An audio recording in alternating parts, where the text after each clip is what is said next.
Still the year. Yerski. What's the word, man? How we feeling tonight?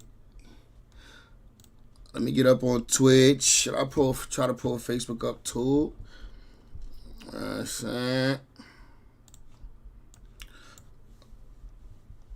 How we feeling tonight, gang? Welcome to the chat, man. What? Aaron the Plumber and Charleston White is back with another 20v1. Didn't we just react to one of their joints recently? That's crazy. All right, they must be the cheat code. They must be the cheat code. Once they peep, the views go up when you get these two on here. They're like, listen, run it back. Get them back up here right now. I ain't even mad at it, because once I find my cheat code to YouTube, you better believe we locking in. So I can't even complain. But yo, what's the word, man? How we feeling tonight, gang?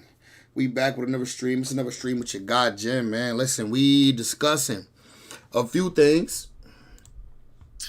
Big U, the most dangerous man in hip-hop. Shout out to Luesta. Luesta dropped a video on the Big U situation, so we do got to tap in. Also, my son Flock dropped a video. Yo, Flocko going crazy, man. He had 231 subscribers. This video dropped an hour ago, 20K. He doing his thing, man. He on a run. I'm telling you, bro, you got to be motivated by when a nigga on a run like this. It's crazy. But we tapping into a couple different joints, man. We got a couple different joints tonight. Which one should we tap into first? I think Flock. I think we're going to tap into Flock first before we get to Luesta. Shout out to Flocko, man. Let's get to this real quick. So, one of Big U, I guess, drops, or one of these Rolling 60s female, this Rolling 60s member says she has proof Big U killed Nipsey. Like, what? Let's get to it and let's see. Bad news for Big U, and this is really, really bad. So the bad news comes from an interview that was overlooked. It's an interview that was done on No Jumper with Adam and SKG. SKG is Big U's victim. We've rehashed her run-ins with Big U on this particular channel, so we're not going to rehash it again. Just know that SKG and Big U have had several run-ins, including one time where Big U brutally beat her in Nipsey Hussle's store, and she believed that Nipsey Hussle set that up. So she has been outspoken. Yeah, she did. I remember that. I saw that video when she was like, yeah, Nipsey set me up to come to the store, and then Big U beat the crap out of me while I was pregnant. Yeah, I remember that video. Spoken about Big U in the past, but this interview, she revealed a whole lot that I never knew. SKG portrayed Big U as the devil himself in this interview. She gave more information regarding Nipsey Hussle's murder and the investigation currently going on. She talked about things ranging from extortion to hits out on people. The most shocking part about this interview was when she revealed an incident that took place a few months ago. So her and Big U had a run-in at a hotel that got captured. Now, she threw a water bottle at Big U. She got arrested. It's on camera. And she would say after the run-in, after she got out of jail, as recently as a few months ago, she would say that Big U put a hit out on her. After I got out of jail, I got a call a couple of days later that Big U had put a hit out on me. Oh, wow. And so a few people called and told me, but one person that called me was Monique Slaughter. And we quit being friends because she was going around telling people that Big U had put a hit out on me. Oh, wow. And that was like, wow, like you put a hit out on me because what? I took up for myself because I'm not going to let you punk me. Okay, that's fine. I'll handle that accordingly. You know, so it's stuff like that, but I'm not scared of that man, Adam. How different do you start moving once you realize there might be a hit on you? Word. I'm moving the same because I'm not walking in fear.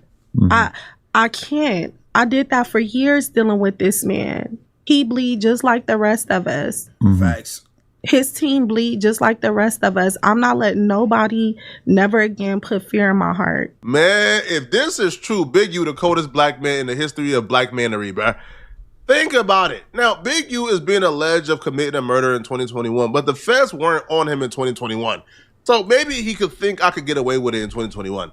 But Big U found out the feds were investigating him in 2023. So the SKG incident took place in 2024. So to put a hit out on SKG while knowing the feds are investigating you, man, you the biggest bro. You the biggest homie. I don't think I know a human being alive who is that bold, if it's true. But if it's not Bro, we done heard Big U doing some wild shit, so we know somebody that bold. true, why are you still involved in activities where you have people going around the city saying you have hits on people? This is cold, bruh. And what's even colder is, in that interaction, Big U won the interaction. SKG went to jail for throwing a water bottle at Big U. He won, right? He was avenged in the moment. So to still say you want to get back afterwards? Oh, no. You the biggest bro. I don't want... You know Big U ain't going out like that, man. A video of her cursing him out, throwing a water bottle at him. You know he feel like he got to get back. You know what I'm saying? Come on, it's Big U. No, hey. Allegedly. Hey, I don't want no smoke. But nobody associated with that man, bro. Just know Flacco is laying it down, bro. Listen, I'll be the extortion victim, bro. I don't want no smoke with anybody who can put a hit out on somebody knowing the feds is watching. You is a cold man. Oh, you just dumb. But here is the incident that essentially led to the hit being put out on SKG, allegedly, people. Did you put your hands on me? Did you put your hands on me? Never even seen you. You fuck. Never even seen You you. the fuck. I think you're Put your bullying. hands on me? Niggas a bully. I think- Did you lock spot? I think you're bullying right now. No, did you lock me in the spot? I think you're. Can you call the police? Yeah, call the police. Call them now. So I can press charges for what you did to me. You see that? Yeah. Did you lock me in the spot? We don't allow You recording fucking inside the bully. hotel. You think you guys know? Did you you put can your tell her. hands on me? Did you try to blackball me? I think you're mentally ill. Bully? Man, she should have just... Did you? She should have just never threw the water bottle. If she wouldn't have threw the water bottle, she'd have been alright. You Like, she wouldn't have caught a charge. He still would have been on her ass, though. Did you just throw I something sure at me? did, you bully. Did you see that? Nigga, if I have my burner, I'll blow your ass back. Bully. Alright, guys. Did you almost make me lose my baby? Did you put your hands on me? You fucking bully. This nigga's a bully. This nigga's a bully. Wow, this nigga's a bully. Call the But they don't know because they wasn't there when this happened. You know what I'm saying? This all happened some time ago. They just witnessing what she did. So, of course, they're going to lock her up. police. You bully ass. Did you put your hands on me? This nigga's a woman beater. Big U, you Jimmy Kinley, threw something at me. Dante Kinley. This nigga's a woman beater. The cops came and SKG went to jail that night. Now, Monique Slater isn't in the street. She's not a game banger. She's a reality TV star. So if she knew that information, then the streets knew that information. If the streets knew that information, then the feds knew that information. That's crazy. Now, another part of this interview that really bothered me, or at least showed me a lot, was when we think about Crenshaw and that neighborhood, we think of it as Nipsey territory, as Nipsey having a lot of pull. I seen Nip as a young boy when he first came in this game, you know, and he really didn't even need Big U. He was Nip before anything. And so I was very hurt because I seen what he had become. And he didn't deserve that. But when me and Nip made up that day, I told him something's going to happen to you if you don't move from over here. And he said, why would you say that to me? I said, because they don't respect you. I told Nip that. Other people felt that. The day me and Nip made up, a fight broke out. Nip allowed some different gang members to come into his shop because he showed love to everybody. And the gang members that went into his shop was from a different neighborhood. They ended up getting robbed. And so they were like, Nip said, we cool over here. We cool over here. And they were like, nah, we said you not. If you feel like that, you don't respect him. Because if he's an artist. And you know he got this store that if you do something, if you rob people that's coming to his store, they're going to retaliate on his store, obviously. If you feel like that, you don't respect him. Because if he's an artist from over here and he said they were good, Right. why would you disrespect his establishment, him as an artist, him as somebody that's from over here? And I told him, I'm like, they don't respect you. Like, something is going to happen. A lot of people would discredit this as this is just SKG talking, but one, I've never heard SKG lie. Now, she's not, Jesus, but I've never heard her lie. Two, this is credible because it falls in line with everything we've been told and everything we've heard about the internal gang struggle between Nipsey Hussle and Big U, where Nipsey Hussle was becoming the international superstar. He was becoming Grammy nominated. He was According to them, bigger than the set. They said Nip ain't bigger than the set, huh? becoming a face and a factor, and people was pretty much looking at him as like, the face of the Crips. Not just, his particular neighborhood and gang, but the face of the Crips. People was calling him Crip Jesus, right? So when you are becoming that mystical figure, however, you are still the understudy of somebody who has been here for 30, 40 years. Well, when you begin to surpass somebody, it can get tricky very fast. You feel me? Now, SKG would say that she believes that Big U had involvement in Nipsey Hussle's death. But she doesn't just stop there. She also gives some breaking information and breaking news that we will cover. What's your perspective on what his involvement could have been with the Nipsey situation? What do you think about that? He absolutely was involved in Nipsey's situation. And people, they don't want to say it. They're scared to say it. That's fine. I'll say it for you. He was involved with the Nipsey situation. And I want to let the detectives, because they're supposed to reopen Nipsey's case. That's what I was told. Oh, wow. SKG is one of Big U victims. But you gotta have some proof. You can't just be saying these things. You can't just be saying stuff like that and you don't have no I believe that too. I think he has something to do with it. But she said absolutely. Like truthfully. Without a doubt. Yeah. 88. What's the word, my guy? How you feeling tonight, man? How you feeling tonight, Aunt? You good? Hope you feeling good, brother. Hope all is well, man. She's been talking to investigators.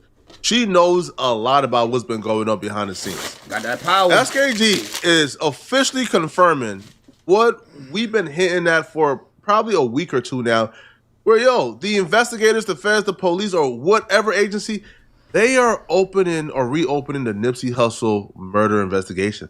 It's supposed to be closed. But how do we know that? Can we get some proof? I would like some proof. Because Eric Holder got convicted in court and he got sentenced and he's the only person who was ever charged. But apparently it's reopening. Now, I knew something was up when the feds came to Adam 22's house asking for the cease and desist that Big U sent No Jumper. Now, the cease and desist that Big U sent No Jumper was due to Loose Cannon coming on No Jumper and claiming that Big U gave him a call 30 minutes before Nipsey Hussle passed away. Right? And in that call, he told Loose Cannon, according to Loose Cannon, that Nipsey Hussle had passed away. Now, but then when Loose Cannon called Nipsey, Nipsey was still alive.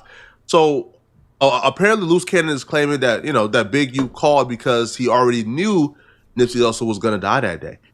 So for the feds to be reopening that investigation, it's not even a Loose Cannon saying that Big U called him before Nip died and said that he died. It's not even that makes me think Big U did it. It's other things. It's everything else. Would have to have something that they believe would tie Big U to Nipsey Hussle's death. To me, this is like the most breaking news, bruh. They're reopening the murder investigation? Are you kidding me? I want to let them do their work. And I just feel like if they do their due diligence, they will find out exactly what they're looking for. But come on now. You think he wasn't? Nipsey died in 2019. And he allegedly did this to Rayshawn in 2021. He felt untouchable. So when Loose Cannon puts up the version of the story where he got a call from Big U 30 minutes before it happened, do you see that and you tend to be like, yeah, I believe it. I believe it.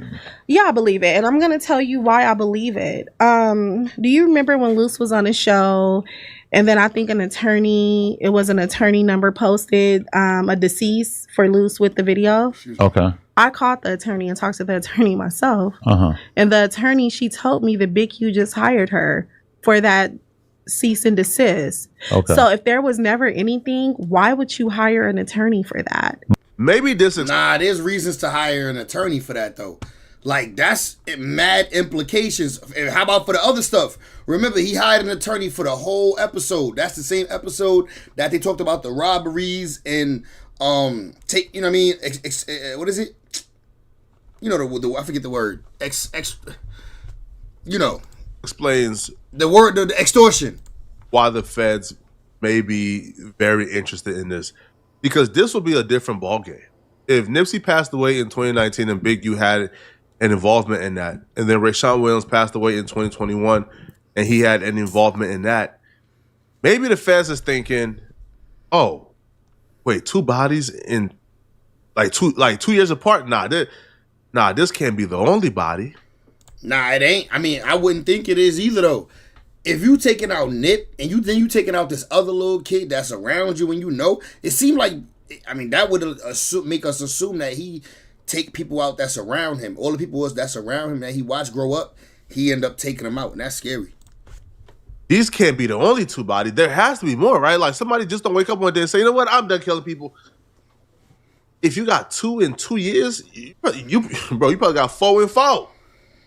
Maybe this explains why the feds may be involved. But again, no, Big U right now is innocent until proven guilty. He's innocent until proven guilty. So until there's proof that he did this to Nipsey or he did this to Rayshawn Williams, he's innocent.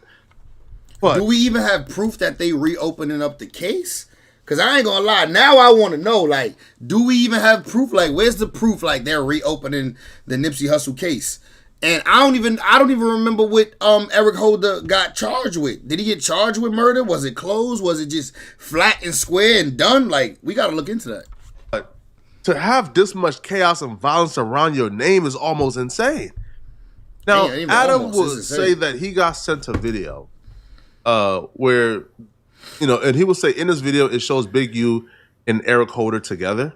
And SKG will say that Eric Holder and Big U, Eric Holder is Nipsey Hussle's killer, is actually closer than Big U let on. And even just in the last day, I've had a few people like sending me videos of fights that it seemed like in the video it was Big U and Eric Holder involved in these videos. Like they may have been closer than certain people have led us to believe. Absolutely. Big U is a habitual liar. If you haven't noticed that, if you just go back and look at his videos and look at different things, he's a habitual liar, a compulsive liar.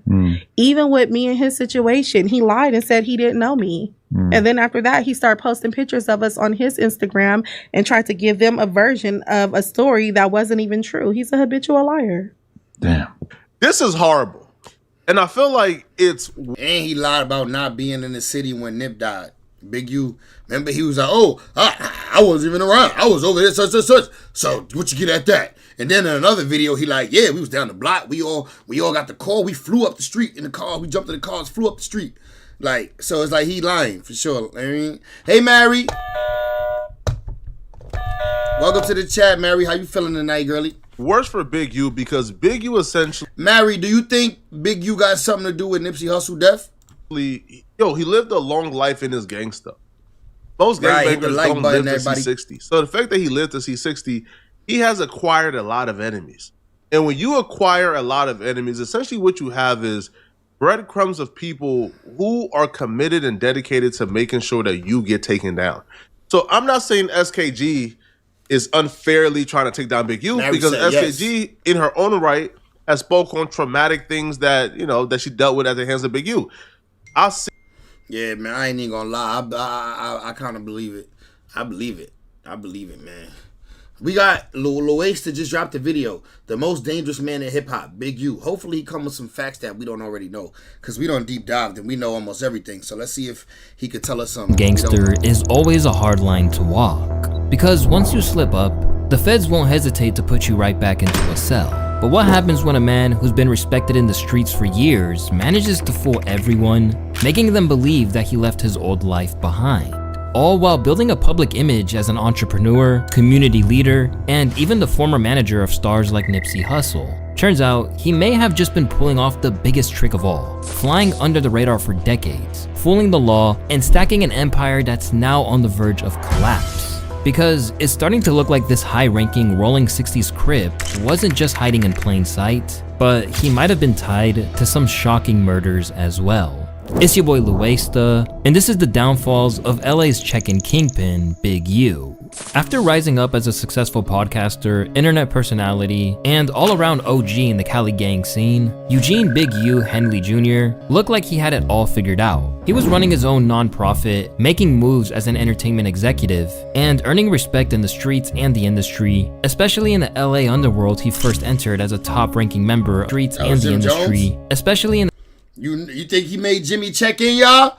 Yo, y'all think Big U made Jimmy check in? You see he on his camera. the LA underworld he first entered as a top. What y'all think? Well, Big U and Hold It Together must mean Brick's tighter to the situation than we think. No, but Brick Baby was locked up at the time, though. That's why I say Brick Baby know what's going on, but he ain't had nothing to do with it more than likely. Top-ranking member of the Rolling 60s neighborhood Crips. But just when you thought he had it made, the feds swooped in and are now looking to throw the book at him.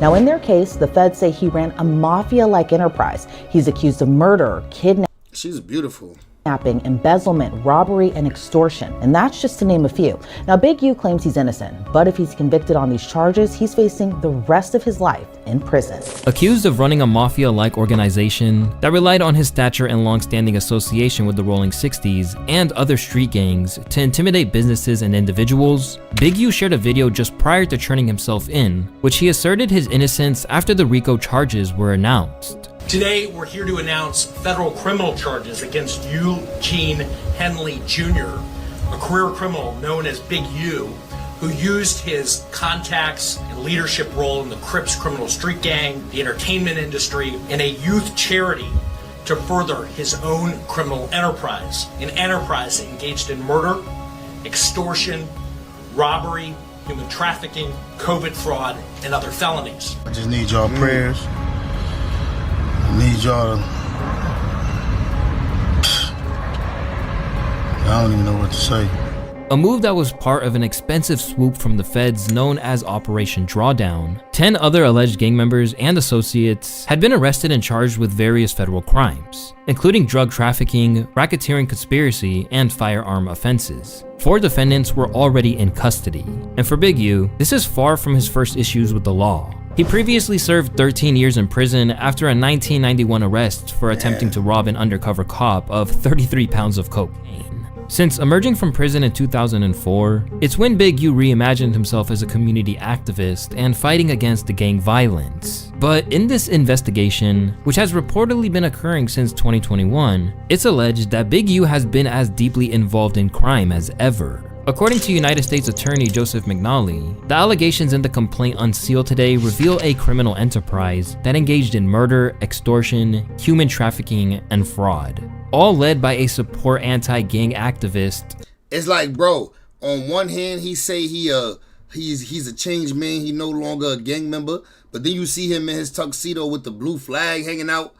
It's like, bro, he was blatant, to be honest. I ain't even gonna lie. Some of this shit is like, bro, you was damn near blatant with this shit. Like, you wanted them to know you was still crippin'. Like, you can't even say you didn't want them to know. And purported music entrepreneur who was nothing more than a violent street criminal. Among the allegations is that professional athletes, musicians, and others had to check in with Big U to ensure their safety, a practice which he talked about openly on his podcast. When I go to Chicago, I respect Chicago wholeheartedly. I check in. When I go to Atlanta, I check in. When I go places, I check in. And I don't think nobody is safe. I know dudes right now from LA who are actual gang members who have been robbed for their jewelry, who real killers, like who really real killers. Like if he ever find out who did that, he gonna knock everybody down. You understand what I'm saying? You just caught slipping. You know, that's how it is. You know what I'm saying? And you try your best. Whole time, he the one who caught him slipping. Not to be slipping. And if you have the means not to, why do it? You know what I mean? And it's just about, sometimes it's about respecting, you know, yourself and then trying to get home. So, I mean, you know, I hear a lot of back and forth on that, but I mean, I don't know that it's a perfect answer other than me, myself, I check in. By the sounds of it, this was the worst kept secret in LA, because now, an old clip of Schoolboy Q resurfaced in which he seemed to allude to Big U's status as the man that people were stupidly entrusting. There's been rumors that LA is probably one of the most dangerous places for rappers. Do you believe that's true? Yeah, because, I mean, everybody be checking in. That's your favorite thing to do, check in with somebody that's gonna rob your stupid ass. Right. Yo, you think that guy, the guy that you don't know, motherfucker, in California got your back? The guy that got beef with other hoods and all this, you checking in to that dude? Right. Bro, just go to the hotel, get you something to eat, go back to the hotel. Do your business. Go have some fun. Right. Where shit is fun, why do you want to go over there? Right. For what? Elsewhere, rappers who visited LA, like Rich Homie Quan, have spoken about their own experiences with this kind of situation. First time I ever went to LA, I went out there to shoot a party video with her. But they knew what time I landed. They knew what hotel I was at before I landed. Listen, bro. See, they knew where I was at. What time? Like, bro, this is how they really own it, bro. They got people at the hotels. They got people at every hotels. They probably be making sure that they looks get employed in every hotel. So they know when every celebrity, all them high class hotels and shit, I'm sure they got people working in all them joints, letting them know, oh, such and such just came here, such and such just came here. Alright, 88 say he gonna check in with Mary. Alright, and Mary gonna check in with me. Nah, I'll just play. Alright, check it. Alright, after you check in with Mary, check in with me, 88. LA, like Rich Homie Quan, have spoken about Mary, you from Brooklyn or the Bronx? Their own experiences with this kind of situation. First time I ever went to LA, I went out there to shoot a party video with her. But they knew what time I landed. They knew what hotel I was at before I landed. Listen, bro, the first time I go out there, so Fly with TIG, Fly was like, man, we gotta go pull up on Big U. So we go to Crenshaw High School, but then he got the football kids out there. So my mind fucked up. It's my first time going out there. He was like, yeah, man, we knew what time you landed. I was like, oh yeah, this shit dip. He was like, yeah, you in the hotel room, then much car get your bag, and your driver. I was like, oh yeah, this shit dip. So at the same time, I said it to say, oh yeah, I forgot, Mary, you a Harlem girl. So 88 good in Harlem with you. Checking in should be real. I ain't paid no money. All he wanted me to do was just take pictures with the kids, the football kids. There be little shit like that. Like niggas be thinking check in, oh you got to pay. They just want you to show the community like you're still able to be reached. But his reach extended far beyond what you'd expect. And it wasn't just street-oriented rappers who fell under his jurisdiction. According to the paperwork, NBA players or other celebrities would need to work with and get approval in advance from Henley to ensure their safety at events in Los Angeles, such as parties, gambling games, or advertising shoots. Reportedly, these celebrities would have to seek and or pay Henley for protection and approval or face retaliation from the Big U enterprise. And when he was defied, he always looked for there to be consequences. For example, when former boxing champion Adrian Broner failed to check in and won millions from NBA players in rigged dice games, the paperwork claims that Big U directed associates to rough up AB, who had not checked in with Henley, and to get the money back from him on behalf of the cheated NBA players. Multiple members of the Rolling 60s allegedly arrived and were used to press AB. This was because, in the testimony of an unnamed witness, Big U was involved and or would approve of any dice games or similar events, such as parties involving large sums of money. Big U gotta approve of the dice game? Yeah, bro, come on, man. Adrian Broner a hood nigga too, bro. I'm sure them niggas rolled up deep on that nigga and was like, listen, Big U said. And prominent NBA players and celebrities. But it's not like he was trying to ensure the integrity of these games. It's reported that Big U just intended to charge them $100K for the safe return of their money. But while Big U hasn't mentioned it directly, comments from Broner have since seemed to underpin that he really did make off with a fortune at one point. They told me that you and John Wall was playing dice one time, and you caught that nigga for like 3 M's. They told me you beat John Wall in dice one time for millions. Is that fact or fiction? Because this is a reliable source that told me this too. Listen. This is a real nigga that told me this. Listen, it's truth to that, but it was dice and cards. Oh, so it was a whole day of just A day in like it was dice and cards, and the crazy thing is John Wall is my guy. That's like my guy. So hold on. I ain't really trying to go into that, but that was just some friendly gambling. It gets serious, but you got to think these two niggas that got the money that gamble. So it can be a $250,000 a game, $1 million a game. Like, you know what I mean? And it get there. $1 million a game. You know what I mean? But it's all friendly. Right. It's all friendly. It's just sometimes it get like that. Look, if he cracked Son for $3 million, then it might have been a $6.5 million game. The fortunes he made from the check-in racket, Big U managed Mike Epps, Ving Rhames, Corrupt, and others, as well as having ties to Snoop Dogg, Daz Dillinger, and other Dog Pound members. In fact, he was even notorious enough that Tiny Lister himself acknowledged that he was the origins of the Debo character from Friday. I pulled that from Big U. I used him as my background of how I wanted this character to be perceived. Because the whole thing about how bad this guy was is when Ice Cube pulled the gun on him. He said, "What you gonna do with that? Besides make me mad." That was cold-blooded. That was it for me. But in the view of his allies and enemies alike, he is far more powerful than his big screen counterpart. If I was to describe Big U's role in rap, he would definitely be the Godfather. Wiz Khalifa once said, "Can't do nothing without consulting him. He's the only guy who does move how he moves." Meanwhile, Wiz seemed to go out of his way to stay on Big U's good side, contributing to his community projects and keeping that connection strong. But now, like many of Big U's... I think Wiz got a house in California, so he always out there. He want to be in good standing. relationships is being viewed through a different lens. Wiz, what about Wiz? Oh, Wiz Khalifa. Now that right there is one of my nephews. Yes, sir. A phenomenal brain.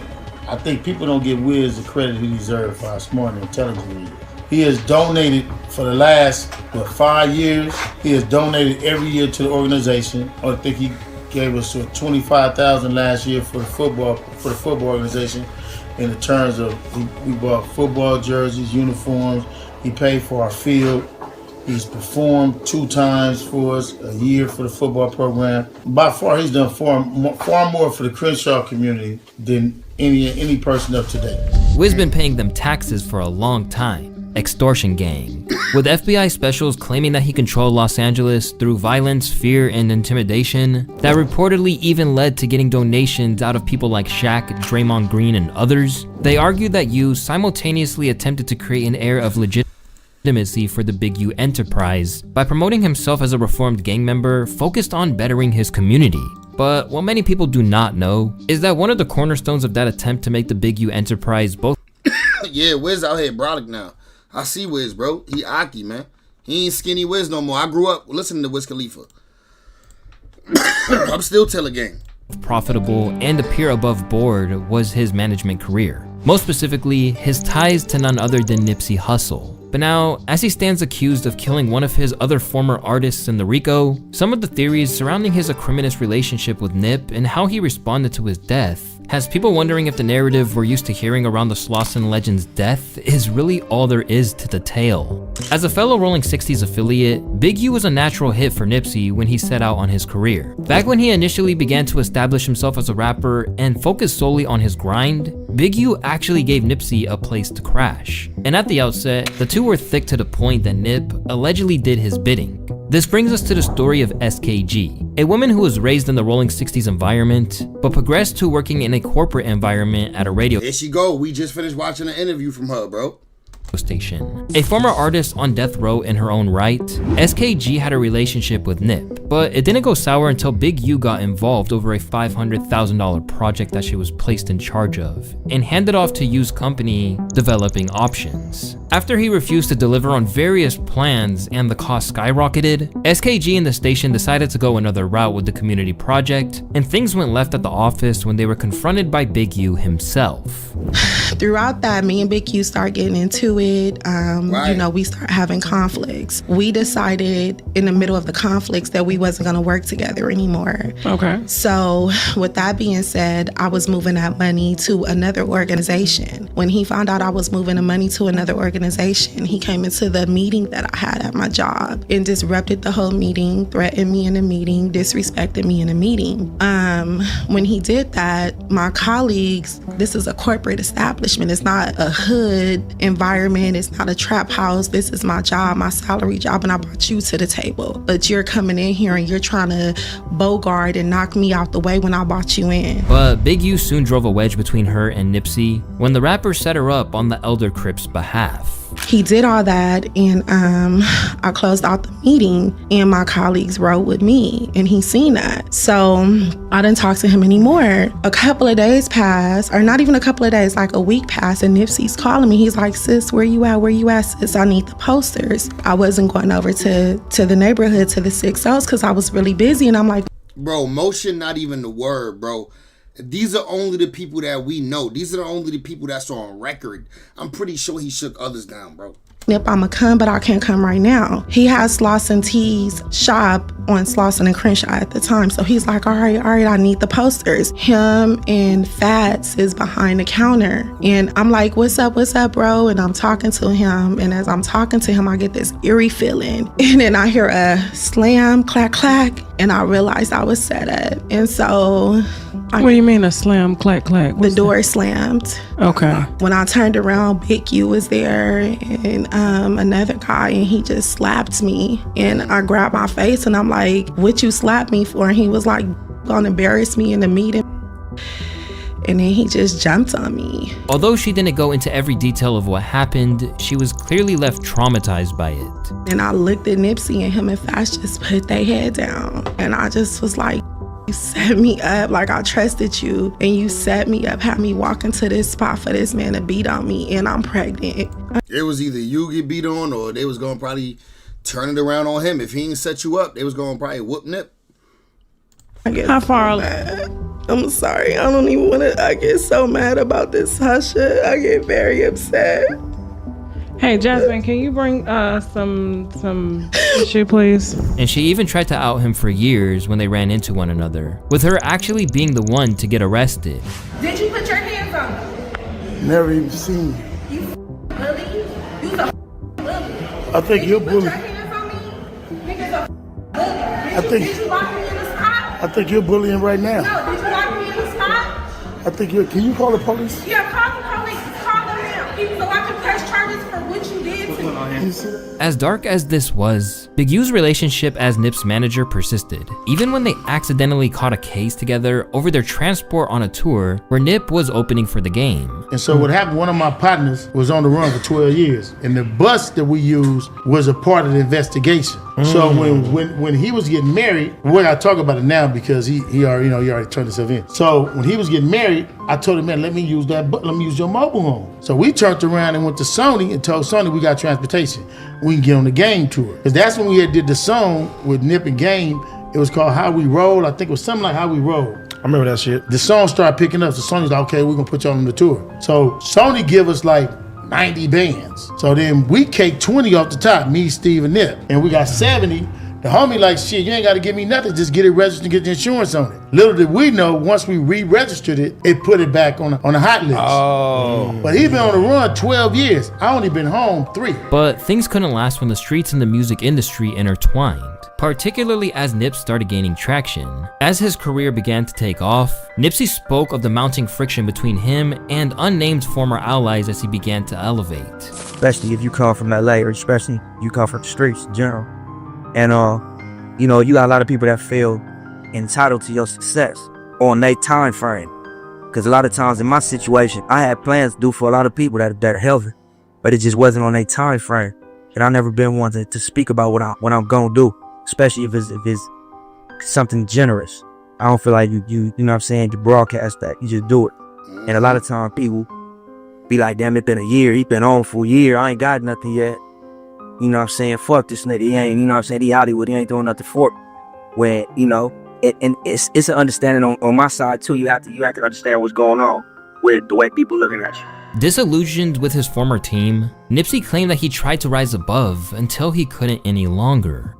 That's not the reality of the situation. You got responsibilities, you got priorities, you got bills, you got taxes. You know what I'm saying? You don't want to end up like Wesley Snipes or none of these other rappers. So, it's a process. You gotta, over time, hopefully you don't go to jail reacting emotionally in a process of evolving into your success, or get God forbid anything, you know, we all know what can happen. The downfalls out here, but it's a art in surviving that transition. You know what I'm saying? And a lot of times, it's in my situation, in my scenario, it was more so like, don't do nothing. You know what I'm saying? Just that. Don't even react to the shit, to the negativity. Sometimes it'll knock on your door. Like we got into it recently, we had an altercation, you know what I'm saying? It was a people we used to do business with. It was all over internet and all that. But the bottom line with that was, you know, it became a situation that couldn't be avoided. You know what I mean? It had to be addressed. But with me, 9 times out of 10, Big U situation. My reaction as a LA, as somebody that came up out here, somebody that with the bullshit at the end of the day, is to just go hard. But you can't do that. Because, you know what I'm saying, you wanna live life in the direction of where you're going. And you wanna, the person you're trying to become, you wanna live like that today. And over time, the tension started to bleed into Nipsey's music. He began dropping songs aimed at rolling 60s OGs like Big U, most notably in You Don't Got a Clue, where he raps lines like, "I'm busy getting rich, you think I'm gonna stop for you?" And also, act like they're supposed to have control over what I do. I built this on my own, and everybody knows it's true. Considering how carefully he guarded his reputation, this led to Big U demanding that Nip be disciplined. And in a now infamous story, Wack and Big U's former right-hand man, Loose Cannon, revealed how Nipsey's brother Black Sam squabbled up in his brother's defense. Initially, it's alleged that Big U tried to fight Nipsey, but he was too fast for the much older man. Nipsey did the diss off. A lot of people don't know Nipsey got a Big U diss off. They don't know it. You don't have a clue. Right? You don't have a clue, or something like that, right? You mentioned his name and everything, right? And that's when he went out there and knocked him out. That's when Sam came. No, he didn't knock. No. Well, he said he knocked him out. He said he knocked Nip out. No. Sam came out busting the air. I got the call to come bail him out. Come to find out that was a play. Yeah. So basically, let's get this straight. So Nip had an altercation with him in the studio or whatever. Big U was like, "Is this song about me?" He was like, "Yeah, it's about you, cuz." So Big U threw the water bottle at him, right? So he was like, "We're gonna have to go down." Wack guiding the conversation again. Stairs and get down, right? So they in the middle of the street, and Nip kept just bouncing around. You get what I'm saying? Not trying to get hit or whatever, trying to fire on. So he was like, "All right, cuz I'm gonna have like my little homies come because nigga, I don't have to win for this, right?" So things picked up the following day, and Black Sam didn't hesitate to do what he could to deter Big U from thinking he could extort or intimidate his brother. TD and them came and he was just doing some bullshit or whatever like that. So they try to come, Big Wack, right? Nobody does. You tell Yo, he be having the info sometimes, but he be having it because he a cop. Tell Nip, get in the car, you gonna go on Bryanhurst and you gonna get in, right? Black Sam like, you ain't taking my brother nowhere. You get what I'm saying? And he tried to pull him out the car. When he tried to pull him out the car or whatever like that, Nip looked over and he was like, "Listen, long as you don't, you know, me, we good." But in the process, Sam ended up getting arrested. And the way that the cops showed up so fast had Loose claiming that Big U might have been working with them. So he put them on his pockets. They try to rush Nip. You get what I'm saying? Like Paul's and all of them, right? And so Black Sam busts in the air. When he busts in the air, Big Useless had the police already watching. They come there 30 seconds, right? That's how We it don't happens. even know till Black Sam and the other dude from 40s tell us when we started exposing, they said, "Bro, Wack, you know that night that when that thing happened, when the police came, Big U flashed something and started directing the police." The next day, Nipsey bailed them out, leading them straight onto a private jet and into a celebratory mood. $1 million. Excuse me. $100,000 loss. $1 million bond. On the motherfucking jet. Nigga, what you talking about? Nigga, we in Vegas to But even though there was some kind of confrontation, the tension didn't end there. As Nipsey's career kept rising, Big U was still seen as a lingering problem, someone who never really let go. Later on, Black Sam spoke about how they had to protect the DJ Khaled from the whole check-in game and the so-called friendly extortion just to shoot the Higher music video in Compton. And that move, well, it didn't sit well with Big U at all. Not to get into much detail, but there was a lot of big politics getting into certain people. You know, Hustle had DJ Khaled in the hood. Not to be speaking too much on shit, but we came frontline like we always do. And you know, niggas gonna know we gonna crash out behind it. We not playing. Ain't nobody saying nothing to Khaled. Ain't nobody doing nothing to Khaled. And he's straight. And Hustle frontline that. And you know, we felt like certain people didn't like that. And did the video. Khaled got out of there perfect and smooth, and you know, we appreciated Khaled for showing up, coming to the hood and doing the video, and we knew that this was gonna be one of them ones. However, that video wouldn't even be released until after Nipsey's tragic passing on March 19th, 2019. And while the general belief is that Eric Holder, a Rolling 60s Crip in his own right, killed Nip over an argument stemming from snitch allegations, not everyone has been so convinced. Particularly as not only did Nipsey and Big U never patch things up before his passing, but there have been regular accusations that he was the man who set it up. And if you need to know anything about Big U's power in LA, just look at the body language and refusal to probe further from LA molded individuals like AD and T-Rel when they questioned him on it. We was just in every video. Like how we was beefing when all his songs, every album he put out, since we had the so-called altercation, he shouted me out. He got the goddamn keys to the city. Like what? Did he say, I want to be Big U? Oh no, what did he say? Big U, like J Prince and Big Draws? And then, I mean, like, what did he say? He shot me out of every song. Like, but you gotta figure that's not gonna make no sense though. Cause people make money. You know how much money people made off of saying that? The president wrote a letter to the Nip family. And they vowed to find all who had involvement with it. What the would I still be doing here? Right. So it was like, then I'm like, but like you said, when people who don't like you can use that against you. And I told my homies, I said, look, pay attention, bro. And I go to people, and I'm like, it's a whole side of LA that don't like us. They supposed to diss me. But audiences were less convinced, claiming that Big U had nothing to lose and everything to gain from Nipsey's passing. Big U wasn't getting these interviews like this when Nip was around. He definitely had a hand in that hit. Go back and look at the mockery on his live where he read a comment saying, "Justice for Nip," and looked back at his homie and started laughing. Big U was definitely trying to capitalize off Nip. And if you're wondering, yes, that incident on live really happened, and it has to be seen to be believed. Justice for Nip. Like, why is they all laughing for, bro? Like, this is weird. Look. Believed. Justice for Nip.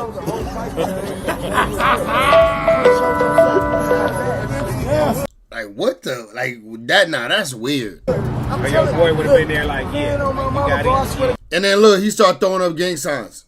Everybody that was showing this shit, all of them, 60s hat in the back. You did. You did. They waiting on the interview. But commentators are far from the only ones beating this drum. In several interviews, Charleston White has detailed his belief that there were active gang politics when he started to outgrow the crew. Homie, they killed Nip too. Let's not forget, homie. They killed Nipsey Hussle. Eric Holder was not a lone actor in that. If you go back and follow the detail, Nip and Big U got into it. Big U hit Nip daddy across the head with a bat. His brother had to come out and shoot the gun. Hey, y'all get out. Say, Nip, come on, nigga, we finna come beat you because I don't wanna pay that $20,000. You say it's over this equipment, but the white folks is pulling me away from the set. I met a Jewish white boy on the front row at the Los Angeles Lakers ball game. Me and this white boy getting drunk, we started talking business idea. This white boy see I'm a sharp nigga. This white boy pulled me into business ventures, the vector sector, right? So now I'm being expanded, but now they pulling me away from the set. The set have made it known nobody's bigger than the set. Nobody's bigger than the program. And while so much has transpired between Nip and Big U, Charleston feels there was no bigger contributing factor in his passing than Nipsey flourishing and sparking jealousy among his would-be superiors in the gang and refusing to fall in line and pay dues. And all the other big homies and the OGs in the hood, they standing in front of Nip shit. They standing. Good night, Mary.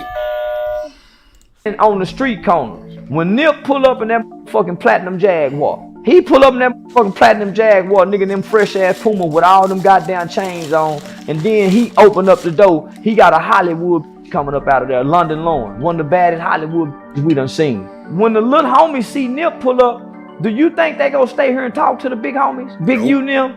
They go make an about face and say, y'all, there go Nip. And they go run away from the big homies. As all the excitement going to Nip, all the brawls, everybody in the store, what you think the big homie sitting back saying? Now Nip is growing. Nip, that Monday had a meeting with the LA County, with the LA Police Department on gang intervention program before he come up dead. So now Nip and Big U done fell out over $20,000 worth of equipment, so they say.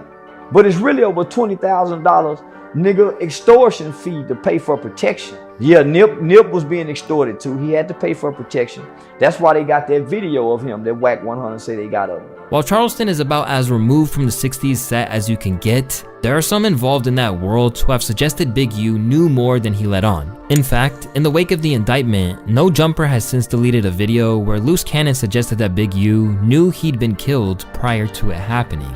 So he FaceTimed me and stuff like that. He was like, Nipsey just got killed.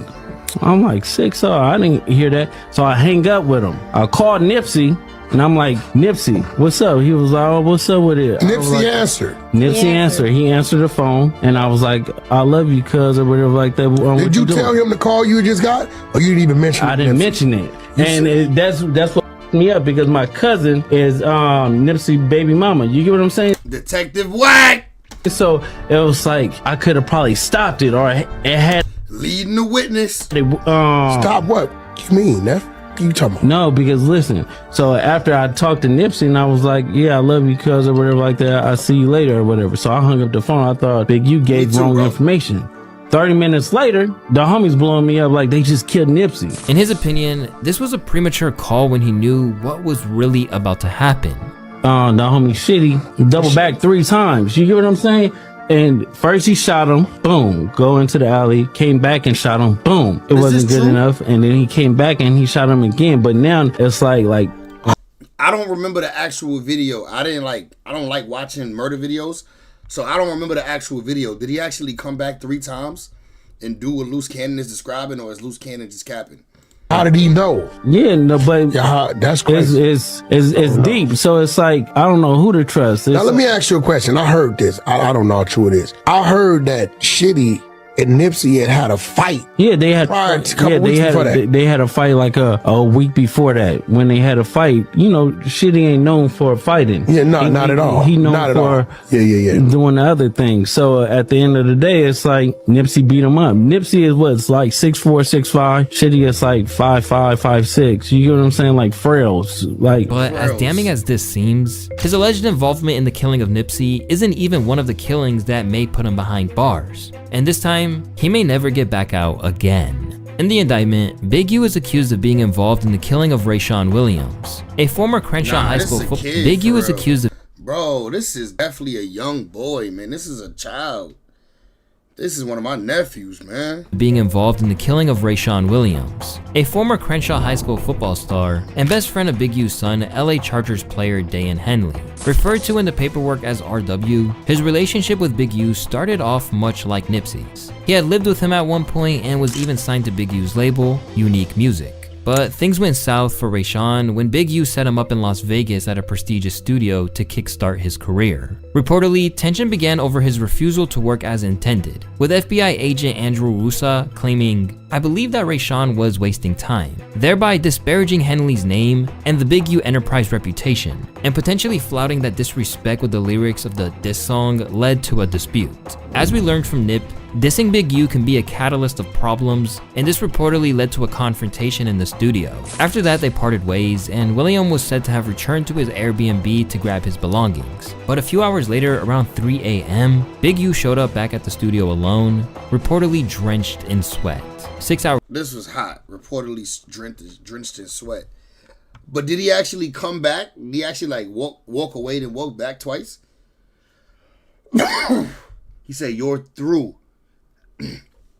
That's what he said, "You're through," as he opened fire with a gun in each hand, hitting Hustle at least 10. Wow. Hours after that, Rayshawn's body was found dumped in a ditch. While at the studio, Big U allegedly asked for the surveillance footage to be deleted. FBI agent Andrew Rusa later wrote that the footage likely showed an altercation between Henley and Williams that night. At the very least, it would have captured the two of them leaving the studio together shortly before the murder. Since then, Big U has reportedly kept his distance from Rayshawn's family, who've been demanding answers. But every time, he's dodged being questioned. And now, after giving a sample, DNA matching Big U was found under Rayshawn's fingernails, placing him even closer to the crime than he ever admitted. Y'all remember a couple days ago technically not. when I mentioned that case where the kid, the football player, You know, it was Big U's son's best friend, brother on the football team who was living with Big U was killed. And they were saying that Big U didn't show up to the funeral, never contacted the mother for any type of support, anything. Just blocked her and everything, right? It was just like, damn, bro, like you always say if you know anything about these gang murders to give you the information. But when the football player is the best friend of your son who was living with you turns up dead, you don't want nothing to do with nothing, right? So the news came out today, this morning. The mother said that Big U has been denying to give his DNA. So they had to send a warrant to get Big U's DNA. You want to take a wild guess whose DNA came back on his son? Big U, Eugene Miller's DNA came back on her son's fingernails. Apparently, the result was inconclusive, but he couldn't be excluded. Detective 600. But with everything else that stacked up against, the evidence suggests that Eric Holder, the person who fatally shot Nipsey Hussle, did not return 3 times to shoot him. Rather, the evidence indicates that he left and returned with a handgun firing. Okay, I see. Tim, it's certainly not going to help.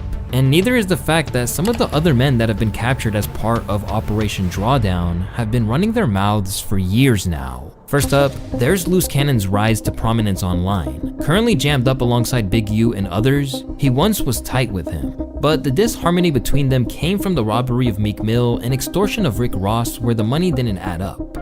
When I did that to Meek Mills and Rick Ross. What'd you do to them? So, the club, when you sweated them in the club? Yeah. Dude, and Meek and Rick have no idea that Draw sent you at him. No, yeah, they sent that because I called Ross. I'm like, Ross, boy, this shit getting crazy. Drop off the 50,000 and we're gonna let Meek live on Crib. So Ross dropped off the 50,000, and so me and the homies, we go back. He stopped answering the phone. From there, he has been continually coming at him, claiming that not only his former boss was involved in the killing of Nip, but that Big U was giving out guns to 60s members and was taking down the serial numbers. Since then, the feds have tapped their phones, revealing that they were setting up plugs and pulling a whole host of scams. But it turns out that was basically unnecessary when he continually made comments online that basically could have got him indicted on their own. We go and do something, and the same niggas we do it to show up to the house like 10 minutes later when we trying to, counting everything, right? And we be like, how the f they get that? Oh, well, we're gonna just give them like $40,000 back and stuff like that. But because it's actually putting us in paperwork, right? And like doing like real police shit. I seen he get like 20 guns, and when he got 20 guns, he's selling them to the homies. But I'm like, why are you writing down the serial numbers? So it's like he was doing like shit like that, and I didn't catch on. So it was like I'm waking up now. You get what I'm saying? Because I'm his high-tech shit. I'm his right-hand man. You get what I'm saying? And with the benefit of hindsight, people can't believe that he ran his mouth like that. These are some of the slowest criminals on planet Earth. These people get on camera and tell it all. Wow. The same goes for Brick Baby. Now known as a host on No Jumper, this 60s Crip has been less than discreet about his past and present. In fact, he first got on the feds' radar when he threatened Charleston White and claimed he had a dime on his head. Okay. Yeah. So he was in Houston at the time when he did that, and this was kind of like around the time I think Takeoff had got killed. So yeah, I contacted Houston Police Department. Then I contacted L.A. County Police Department as well as the FBI because I wanted to be documented, just in case I run across Brick Baby and I got to shoot him. I heard him. Okay, so yeah, I was setting the stage for a self-defense case. Then there was his alleged role in the killing of Lil Pop, the cousin of Quando Rondo, who was shot and killed in apparent revenge over Lil Durk. Alleged to be the unnamed fourth co-conspirator listed in Durk's own RICO indictment, Brick Baby initially denied this. So they said that I, or co-conspirator number 4, I'm the one that provided the location to Lil Durk, yeah. Yeah, I mean, nah. You know what I mean? Like, I know it looks, I wouldn't be right here doing all this first and foremost if I was co-conspirator number 4. But not everyone bought it. Brick Baby out here doing damage control. Sometimes when you talk too much, you usually talk yourself into a life sentence. Brick Baby's energy changed when he heard Lil Durk's name. But then, he went on a spree of incriminating himself. all the guys that came in on the big plane, rooms at the Sheraton Universal Hotel, using a credit card in Dirk's name. Maybe Dirk wasn't talking to them about. Hey, listen. That's what I said. Listen. Innocent what if until he was proven like, guilty. man, don't book nothing in my name, bro, because y'all stay smoking and shit. Then I can't go to the hotels. Maybe that's it. Yeah. Who knows? Yeah. Who knows? Yeah. All right. All the while, he was aware that he was on the law enforcement radar, claiming that he was unsubtly monitored for months afterwards. Then there was the track Not Enough, where he actively alluded to involvement in a murder for hire case, spitting, "Last one we turned into a pack, we got 1 million plus." Big U seemed to allude to it too. The youngsters get out and then they have to have an experience before they realize, I should have checked in. You know what I mean? Or I should have called, or I should have been moving a certain way. And so they get out and they might be under your banner, but then they not respecting the banner. They ain't calling you. They got your number, they know who you is, but they feel like they bigger than the program. You know, and you got a lot of dudes, like when I was here last time, that claim my neighborhood that's in this music shit, but they don't really fuck with us until it's a problem. Then they call them. Like Quando Rondo. I just showed Envy. Like, you can't call me now. You can't call me when the fire hot. You didn't f with me before that. Now, Brick Baby is behind bars too, and in hindsight, it's starting to look like he made his own bed. As a result, there's little to no sympathy for him among the LA podcast scene, which has done nothing but worsen the situation. But that shit with the boy, nigga, who got killed in the gas station, nigga. Whoa, That's whoa, we don't know what you're talking about, brother. You ain't gotta know. It's public knowledge. They took his phone. Whacking them already talked about it. All I'm doing is narrating on something that's already in the blogs. So yeah, let me run my content anyway. You remember that shit? Yeah, let Smack hit the floor. You remember he said that shit cool. about? All right then, shut the fuck up. Don't say nothing if you cool. Look, remember he said that shit about the boy Dirk. They can't say go kill for Vaughn no more. All this shit came back on your ass. You ran your mouth too much, and now look what happened. And as it turns out, that's a massive part of the reason why we're at where we are right now. Because without these gang— Bro, the reason why I assume that Brick Baby isn't the dude who is co-conspirator number 4 is because if he was, I would assume that he would never be talking about this stuff on podcasts. So if he really turned out I doubt it though. I don't think he really is co-conspirator number 4. Gangsters refusing to move in silence, then the evidence might not be looking nearly as compelling as it is now. According to the incident, those LA podcasts were monitored exclusively in the lead up to the feds making their move. And he has since been a fixture on the internet, talk shows, and podcasts. All things that law enforcement have looked at closely as part of this investigation. He has maintained the image of an entertainment industry entrepreneur. And sadly for many of those who are now locked up, such as Loose Cannon and Brick Baby, they are addicted to the content cycle. They even prefaced what was going to happen in real time. We filed a report with the feds in LA along with the LA County Police. I swear to God, I'm telling you the honest to God truth, this is what I did. So as a self-proclaimed gang leader, gang member who has ties to one of the most notorious gangs in this state. He's sitting there with a police hat and a badge hanging. He on his 600 trying to be Charleston White. Country. He's now going around telling all the gang information. They see the feds see he got a loose lip, so he may give up some information. And in Loose Cannon's case, he's still literally calling up shows from jail. I'm doing good. Everything is perfect. Taking one day at a time. You get what I'm saying? So I'm doing the best I can under these conditions. You get what I'm saying? Yeah. Making sure that it's free everybody that's on the case. Everybody is taking and trying to make the best out of it. You get what I'm saying? I'm not going to my head down or anything like that. I'm going to stay strong. I got a strong team. I got you, especially Remo, Adam, Academic, everybody, Whack, 600, everybody that's supporting. Meanwhile, the individuals that platform this content, such as Adam22, are taking no accountability for the way the platform encourages people to talk about the streets as their main selling point. You know what I do? I put people in position, put them on the podcast, give them jobs, help them make legal money. A lot of the shit that people are getting caught up, especially with Break, it's like, I'm not seeing anything that says anything about stuff that he's done in the last 2 years since he's been us, right? So, you know, end of the day, I do employ people from the streets. And I guess, you know, people from the streets sometimes get caught up in federal RICO indictments, whatever the is. And all I can say is that, yes, I may crack a joke here and there. I'm sorry, that's just my sick sense of humor. But end of the day, that's my boy. I'm standing with him. Luce. I got love for Luce too. We're gonna be documenting this whole thing, helping them along the way, whatever it is. So anybody acting like this is because of No Jumper, no, No Jumper was the antidote to this book. However, does that hold weight when it's these comments from people like Brick Baby that are always sure to go viral? I got more murders than you got squabbles in the hood and homies.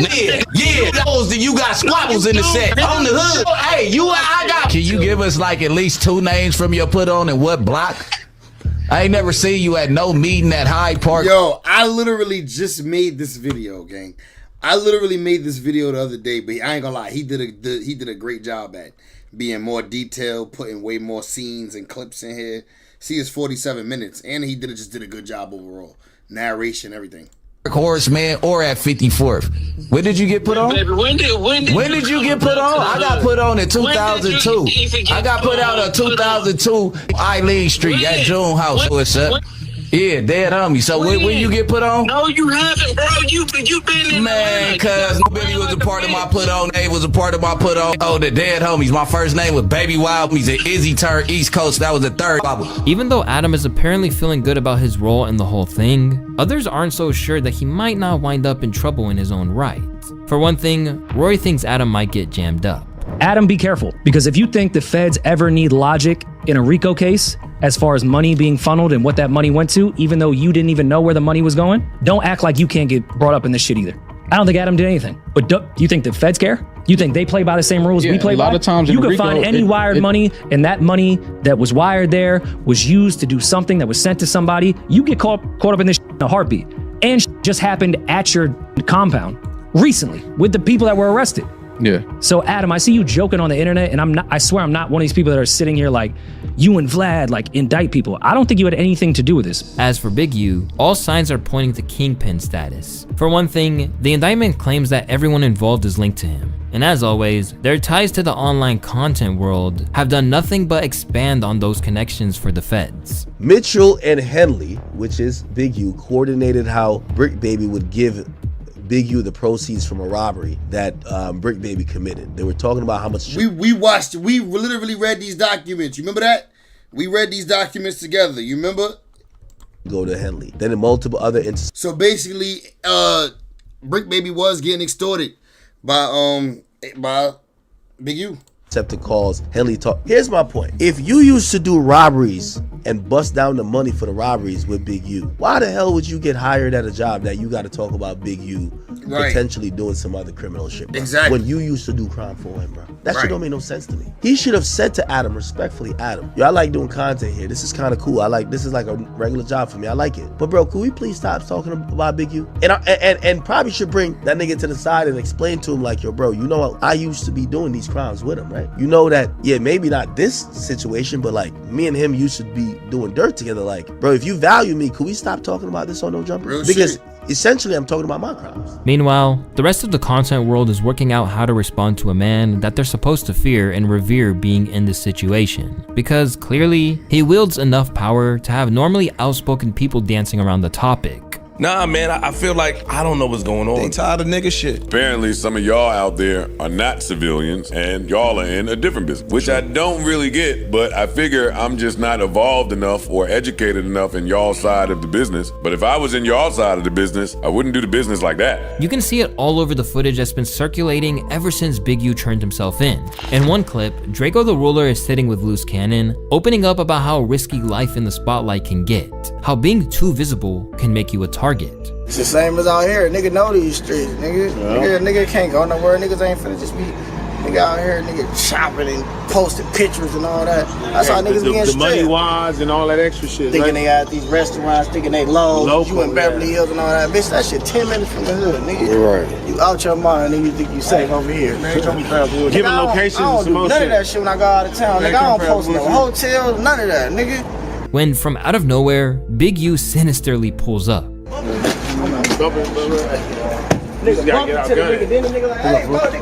With such crazy charges being attached to the entire indictment, many people believe that snitching is imminent. Because when you're looking at potentially life-ending or altering charges, all that talk of loyalty tends to go out the window. Gray Bird, Big U had in that picture going, nigga, man, that's Paw Paw. That nigga ain't that when he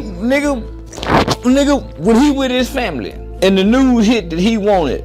Nigga, he with his woman, he with his children, he with them grandkids. And them grandkids saying, Paw, where you going? And Paw got to go turn himself in. Man, crying on the inside. Just as soon as he can get by himself, man, Paw don't want to leave them grandbabies. Talk that tough guy shit, but nigga, nigga, you just killed somebody else, allegedly killed somebody else grandbaby though. All that gray hair and that beard. And that nigga said, man, that already pleading. Facts. So now he gonna be the first to tell. Let me tell it. But this is what I'm saying. Everybody tell it.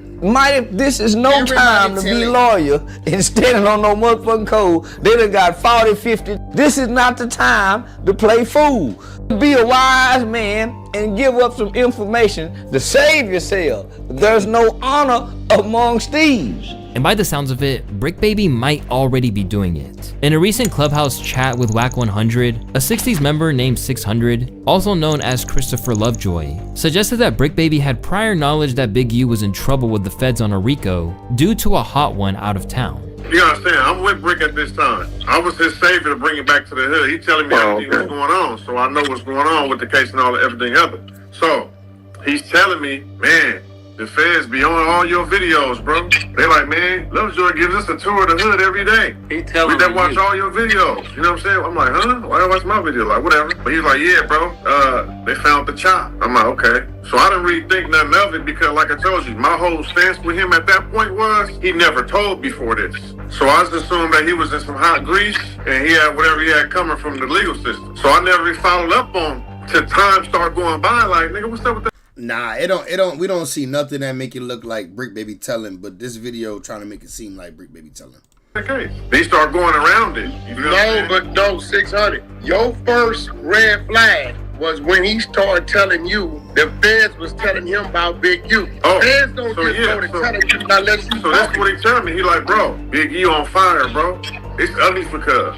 They want Cuz in jail. And from there, he argued that Brick appeared to know insane levels of detail. They got a RICO on him. I'm like, yeah? He like, no, but you ain't got nothing to worry about. It's a Big U RICO, not a 6-0 RICO. Everybody who he been dealing with. They tied Cuz to a hot one out the way. I'm like, ooh. He said, yeah, it's ugly. I'm like, damn. During a recent visit where he jokingly called the coolest police precinct in the world, Wack claimed that Big U is still up to his old tricks, using whatever leverage he has, even while everything around him is falling apart. And Big U, for the record, I'ma say it. The DNA's found. Big U was blackmailing Brick Baby. Oh my God. No, but Lou said that. Lou said that the night before they got locked up. Lou said that to Brick Lou Face. ain't lying. And if you read what's coming out, they say we now have a video of a shooting. He was blackmailing him with that. Whatever happens next, one thing's for sure. The feds are locked in on tearing down what they were calling the Big U organization. And in an era where RICO cases are becoming more and more tied to the world of hip hop, this one's no exception. Maybe, just maybe, it'll finally expose the truth. Not just about the rappers and celebrities caught up in the check-in culture, but about what really happened to Nipsey as well. Long live Nipsey Hussle, the marathon continues. It's your boy Lil Wasteland. I want to... Yeah, man. Long live Nipsey Hussle for sure. Man. That was a good video, though. Very good video, though. Shout out to my boy Luista.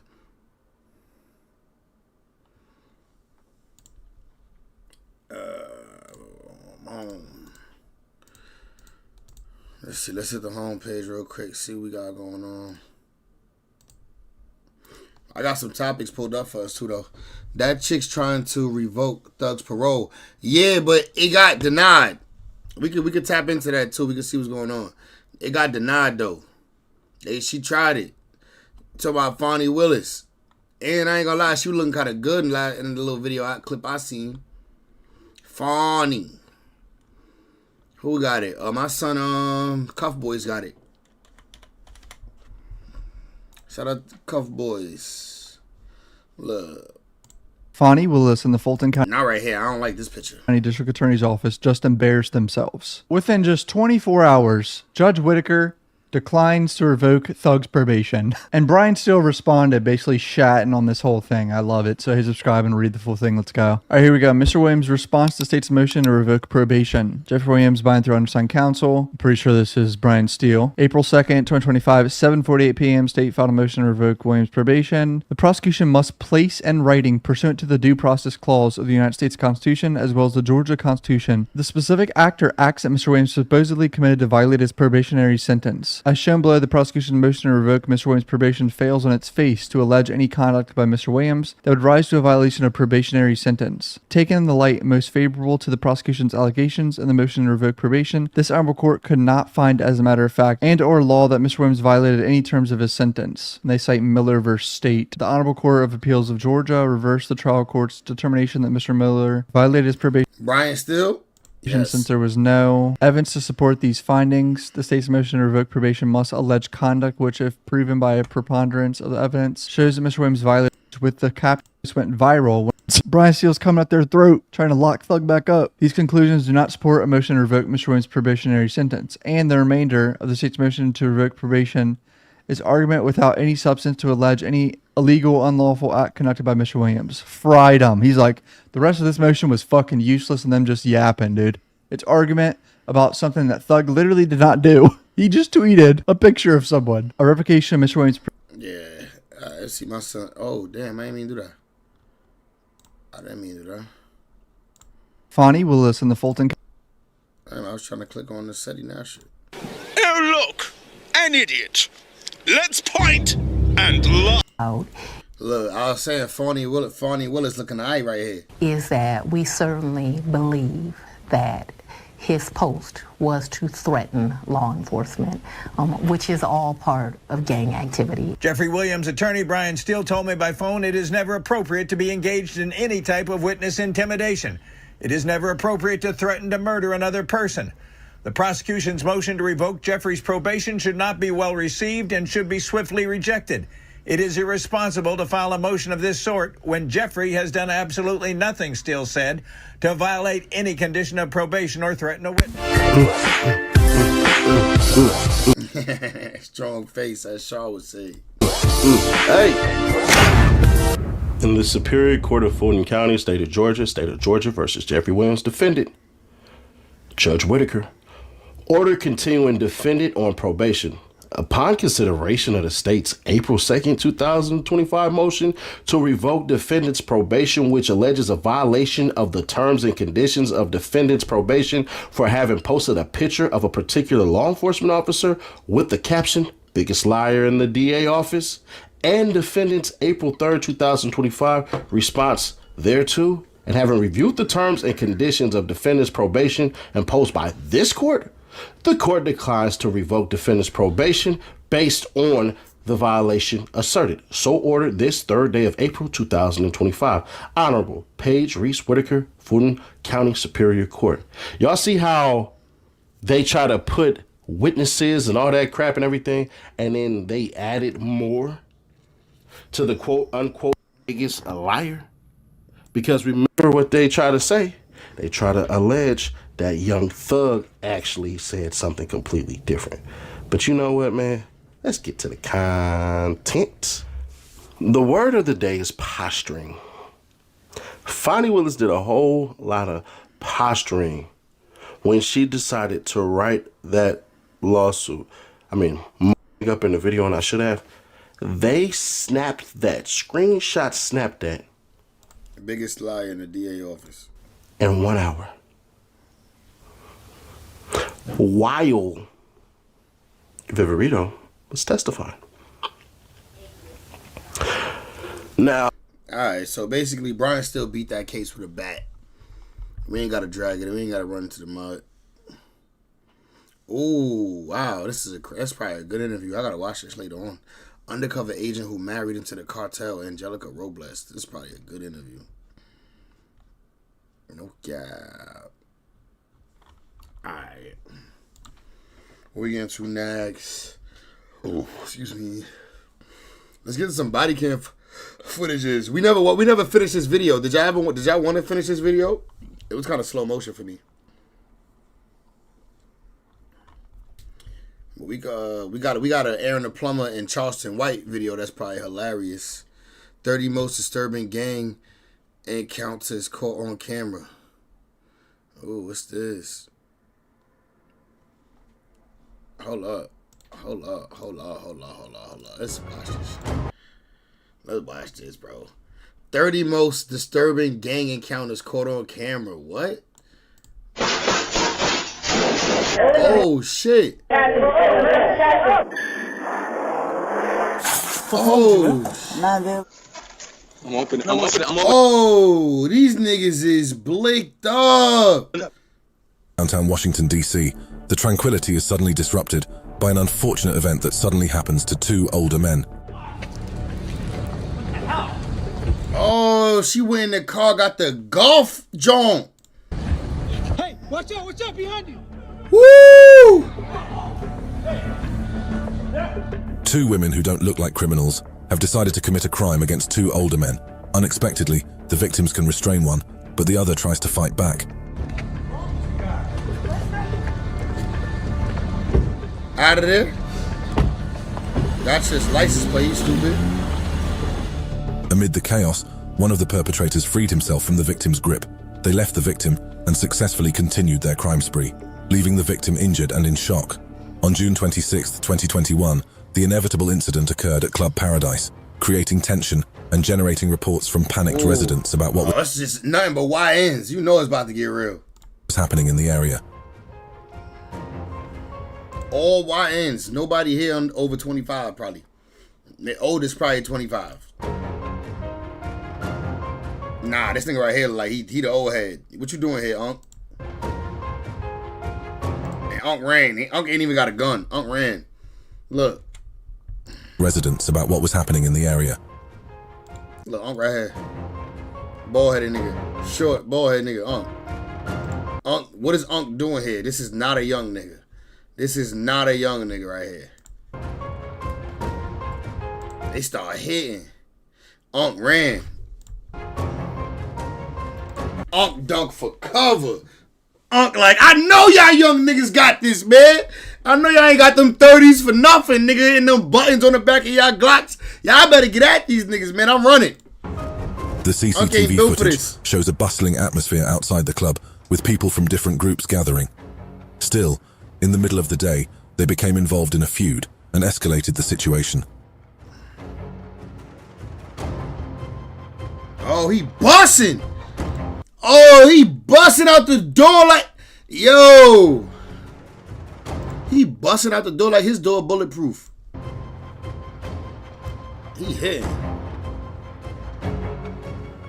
Nah, he hitting. One of the perpetrators who started the shooting escaped into a house where he continued to attack the other group outside through the door. Following he going crazy. This incident, Temple police searched for the perpetrators, who were still at large.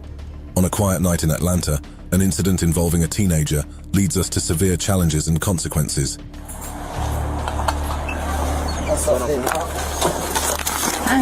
Where you going? What's wrong with you, man? What are you shoving me like that for, man? That night, reports came in from a convenience store on Atlanta Avenue. Officers responded to reports of an altercation involving a gun. They found Taven Shelton, a 17-year-old juvenile, about to leave the convenience store. Look, the magazine fell out already. Don't move. I got a gun on board. 6'9" recovered. Don't move. He know, nigga. He could see the magazine fell out. Go ahead. The officers should have taken action against Shelton. After a search, an unexpected with a button Glock object was found. The police officers took him away for further investigation. In East Oakland, video surveillance captured an incident at a store in the middle of the night. It's all bad. Too many niggas walking in there once. It's all bad. Too many YNs, bro. Too many YNs pulling up, hoodied up, masks. Only thing is, some of them don't got masks on. You think like, all right, he can't be dumb enough to be coming in here to rob shit with no mask on.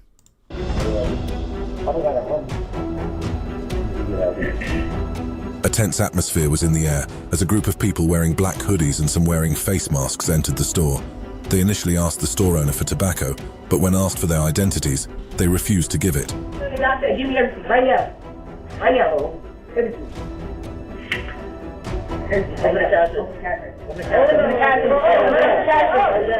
Why he took it from the homie? Look, the homie did his thing. I thought he was pretty intimidating. Look. Their identities. Look, I thought he did a pretty good job at whipping it out and scaring a nigga. Why this nigga had to take it from him and try to like why you had to take over? Nigga was doing a good job. They refused to give it. Look, he doing a good job. Look. Doing a good job, bro. Look, that nigga scared. Except he ain't got one in the head right now. Cause he about to put one in the head. But still, he was about to give it up. Look. Nigga, drop what you got in your hand and handle that gun correctly. Sensing that something was about to happen, the shopkeeper was cautious and didn't act rashly until the predictable incident occurred. One of them pulled out a gun and pointed it at the shopkeeper. They took money from the drawer and some items from the shop before running away. On a night in Atlanta, a disturbance on a roadside turns into a tragedy.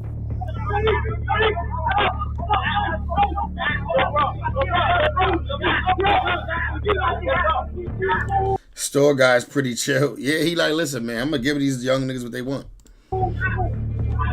In this footage, a group of people are arguing with each other, increasing tension. They are seen carrying items that can be used to commit violence against each other. Draco popped out. He just walking around with each other, increasing tension. They are seen carrying just walking around with the Drake. Items that can be used to commit violence against each other, creating a tense atmosphere that night. The unrest came to a tragic end in May. Damn, somebody just pulled out the blick. When Dominic McKibbins, an 18-year-old teenager, was shot and killed on Donald Lee Holloway. Oh shit, you could see him putting a gun to his head. Look, you can see him putting a gun to his son's head and following him with it. Look, they're not gonna show him shoot it, but you can see him right before he shot him. Look. When Dominic McKibbins. You see that? He put the gun right to his head. You see this? Look at my mouse. The unrest came to a look, you see the gun? This is the nigga head right here. He about to put it right to his head. Tragic end in May when Dominic McKibbins and follow his head as he run off. An 18-year-old and he gonna hit him. Teenager was that's crazy. Shot and killed on Donald Lee Hollowell Parkway. Atlanta police are now trying to identify those involved in the incident. It was a quiet shopping day at Oakbrook Center Mall. However, an unexpected incident turned the atmosphere into chaos.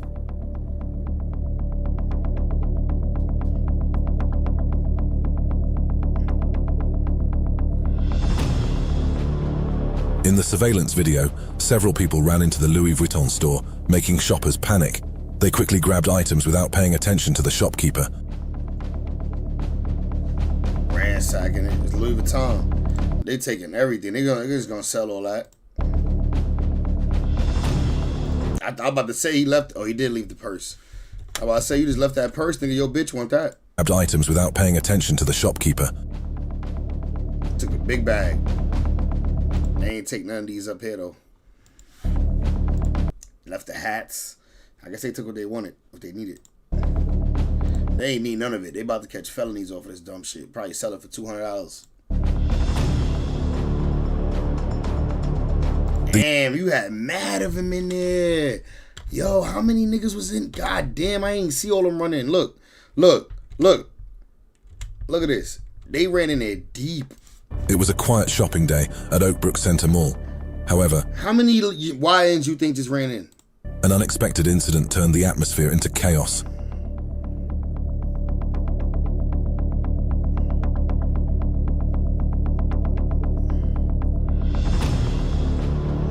In the surveillance video, several people ran into the Louis Vuitton store, making shoppers panic. They quickly grabbed items without paying attention to the shopkeeper.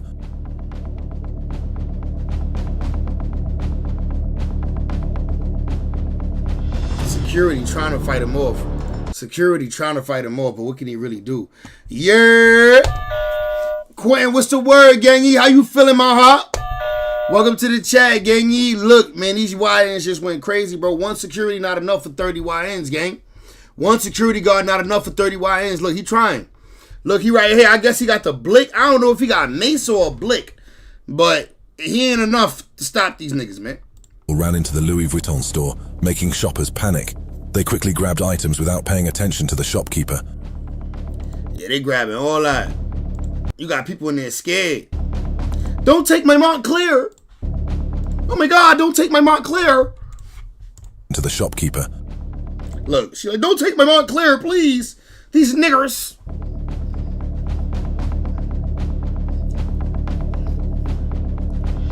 Look, shorty back here ducking. She's scared as shit. She don't know what's going on. She think this is a takeover robbery. Shorty back here is scared as shit. She start ducking. She Chinese. She like, oh shit, I never experienced this. Oh shit. Black man. Black man. I usually sell him chicken in this Chinese restaurant. Black man. Yo, it's like 30 YNs, gang. One security ain't enough. These people continued their actions. The shopkeeper tried to stop them, but some thieves resisted and tried to escape. Despite the efforts of the shopkeeper, push them again. Give me my belongings. I want all that. I want all mines with extras. Look, nigga, push them. Look, security try to grab this off the floor. You gonna push his stupid ass. Move. Give me my shit. That's an extra $800 right there, nigga. I need that band. Keeper tried to stop. So I'm trying to make a little 2 bands. Them, but some thieves resisted and tried to escape. Look at the security. Despite push. Give me mine. Stop the thieves. I need all mines with extras. Items were stolen. A shocking event quickly unfolded at the Apple store. What they about to run in there again? An Apple store in California, causing confusion and panic among visitors to the busy Apple store. These joints attached. How they running off with these? They must be cutting wires or something.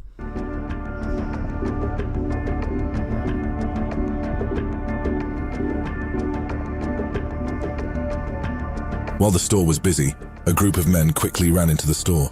They acted quickly and organized, regardless of the people who were there. Ain't they attached?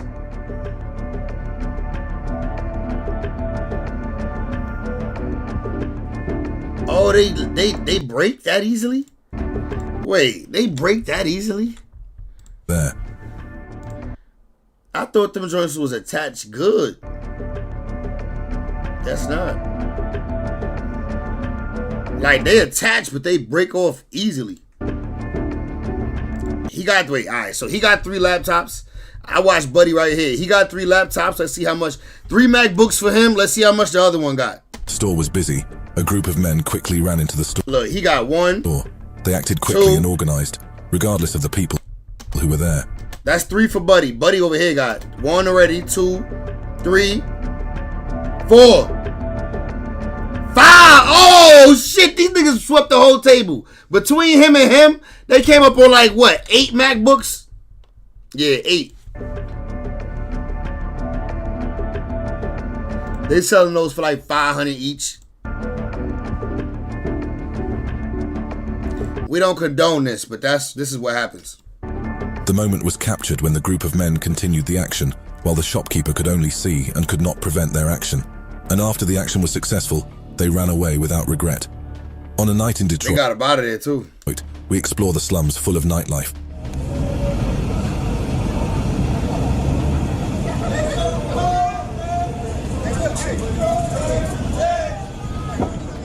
The atmosphere is tense but also engaging to explore. Along the streets, we see many young people huddled together, busy with their activities, creating a unique and different image from other areas of Detroit. Got the hoes over here. Whoever car this is, he the man. He got the hoes crowded up over here. The only hoes we do see.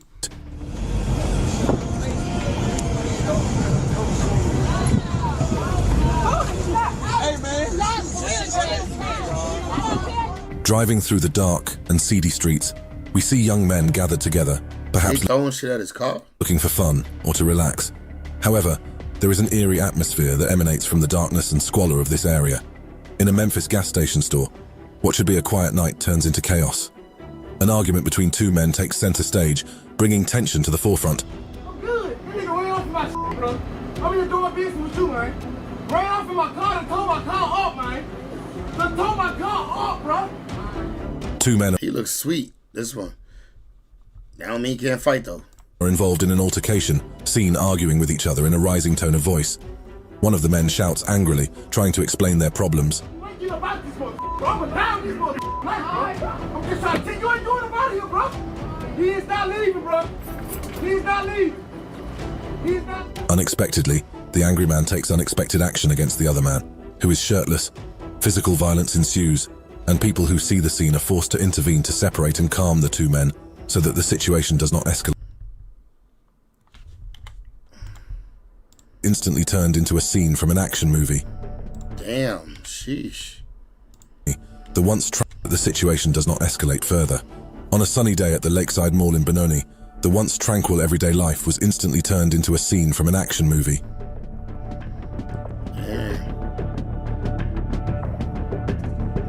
Yo, R.I.P. Young Scooter, bro. Yo, Quentin, how you feel about them saying that he died jumping a gate and breaking his leg or stabbing himself on the gate? How you feel about that, bro? You believe that or what? I don't believe it. It's fishy to me, bro. CCTV footage shows shoppers running from the mall's exits, looking for shelter, and a tense atmosphere is instantly created. How many guns you see, bro? One.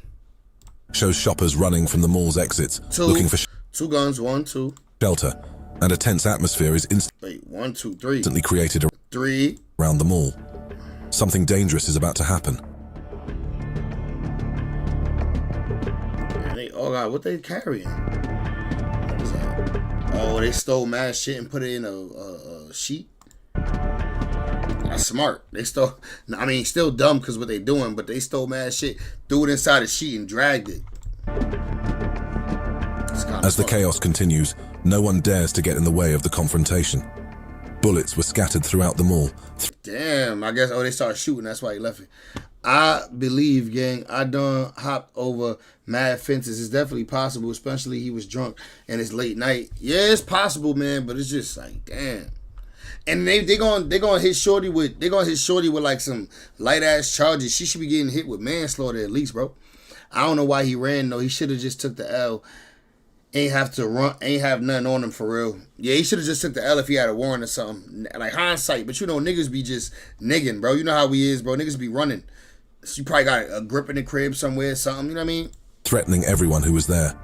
The situation began to calm down as the armed group got their loot. A warning for Chicago's West Side, where a wave of armed robberies overshadowed Tuesday morning. The Chicago Police Department issued a warning to the local community after 10 tragic incidents occurred in just 2 hours. Colored sedan pulled up just before 7:30 Saturday night, and 4 Damn, look at this hopped out. Armed men with hoods up wearing masks jump out, taking his wallet at gunpoint that had 2. Surveillance footage captured. All this for one wallet? How many guns y'all need for one wallet, bro? Up just before 7:30 Saturday night, and 4 armed men with hoods up wearing one gun masks jump out, taking his they robbing this nigga over here. They robbing multiple niggas. Wallet at gunpoint that had 2. Surveillance footage captured the tense moment when 2 men were attacked by a group of armed men outside an auto repair shop. The robbers mercilessly pointed guns at the men. Cash, a custom. Facts, bro. Hating asshole is the reason why he died, man. They should be charging her with some manslaughter or something though. Had just paid him inside. No, nunca pensé que me fuera a tocar a mí. He says he never thought it would happen to him, but this man is damn, my son is all this for a couple wallets, okay. Just one of more than a dozen people robbed. Inside the garage, the robbers threatened the men and demanded their property. They quickly took valuables and money before fleeing the scene. On the sunny afternoon of June 28, 2022, a normally quiet gas station witnessed horrific action between 2 groups of men who suddenly found themselves in a tense encounter.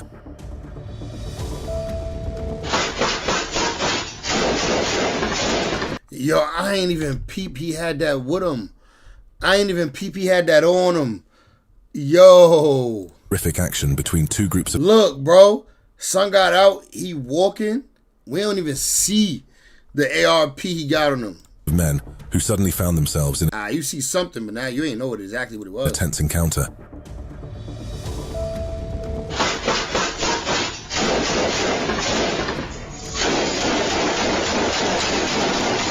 Oh, nah, they was on that, though. These niggas was on that. His homie hopped out with the stick, too, started busting. Nah, where they busting for us? These niggas in this car? In the black car? A gas station witnessed horrific action between 2 groups of men who suddenly found themselves in a tense encounter. Yeah, it's black. This black car right here. So this black car right here hitting at him. Yeah, this black car right here hitting at him. He busting back though with action.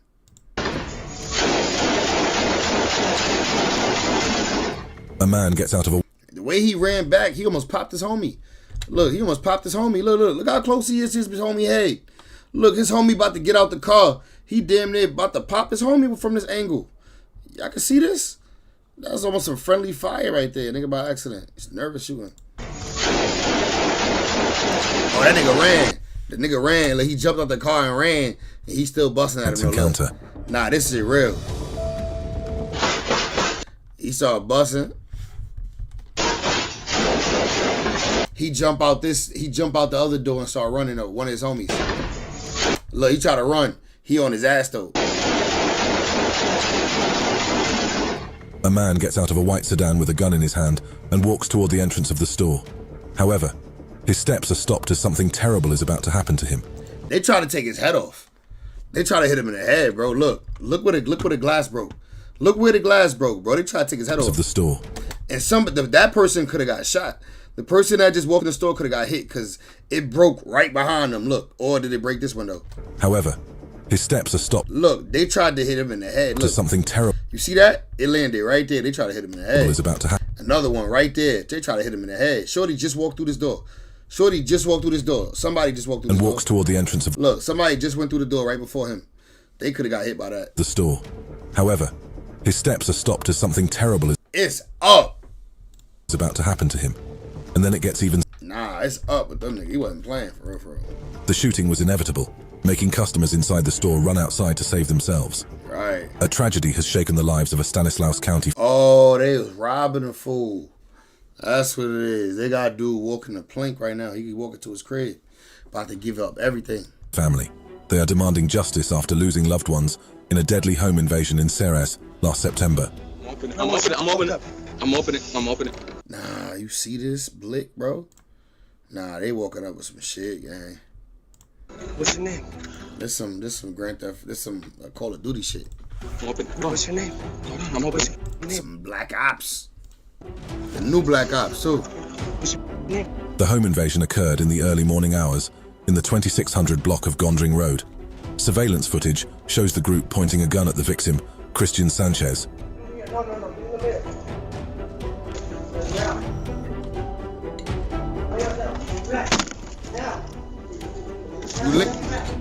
After Sanchez opens the door, several of the burglars enter the house, while one tries to tamper with the surveillance camera.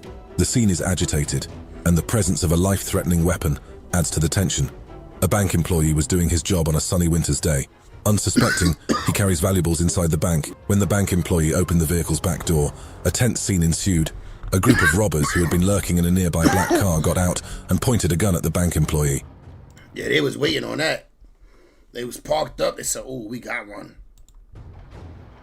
Robbers freely looted the contents of the armored vehicle. Damn, that's bags of money? Woo! Yes, that is. Whoa.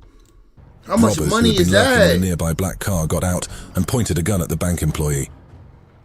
One bag or two bags. That's one bag. Another big ass bag of money with. Woo!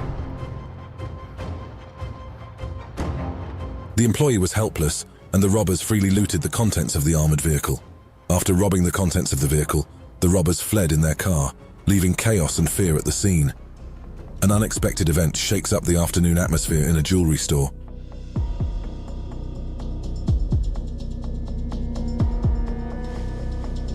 He just looking. As the Wait, they only got one case? An unexpected... They got in this glass. They broke this one, broke this one. event shakes up the afternoon atmosphere in a jewelry store. They got everything out of this one. They only got one case. They only got this one. Did they even leave with the bag that they came with? They left. Oh, they started shooting, huh? As the incident unfolded, the atmosphere became tense and full of fear. Staff and customers were unable to do much when the robbery took place. The beautifully displayed jewelry in the window became an easy target for the robber. A man suspected to be the store owner showed... Came out with a gun. That's why he came out with the blick. They were getting shot at, right? Look, son came out, started blicking. Incredible courage. Without hesitation, he picked up a gun and fired a single bullet into the leg of one of the robbers, forcing them to flee quickly. Oh, that's why I knocked his shoe off. Look, knocked son's shoe off. He picked up a gun and fired a single bullet into the leg of one of the robbers, forcing them to flee quickly. A shocking event occurs at the Topanga Mall, in a city that never sleeps.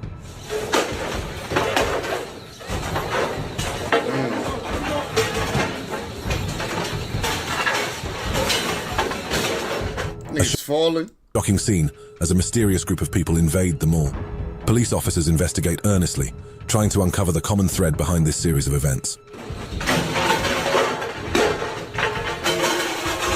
Look, this is hooked up to something. He trying to take it with him. Let's see if he can take it. This question he left it. He got mad, left it. Comes after a series of flash mob robberies in LA County. This is the second such incident this week alone. But are these incidents related, or are they just coincidences? Behind the city's bright lights, the night is only sometimes friendly. At a North Memphis gas station, the quiet of the night is disturbed by an unexpected act.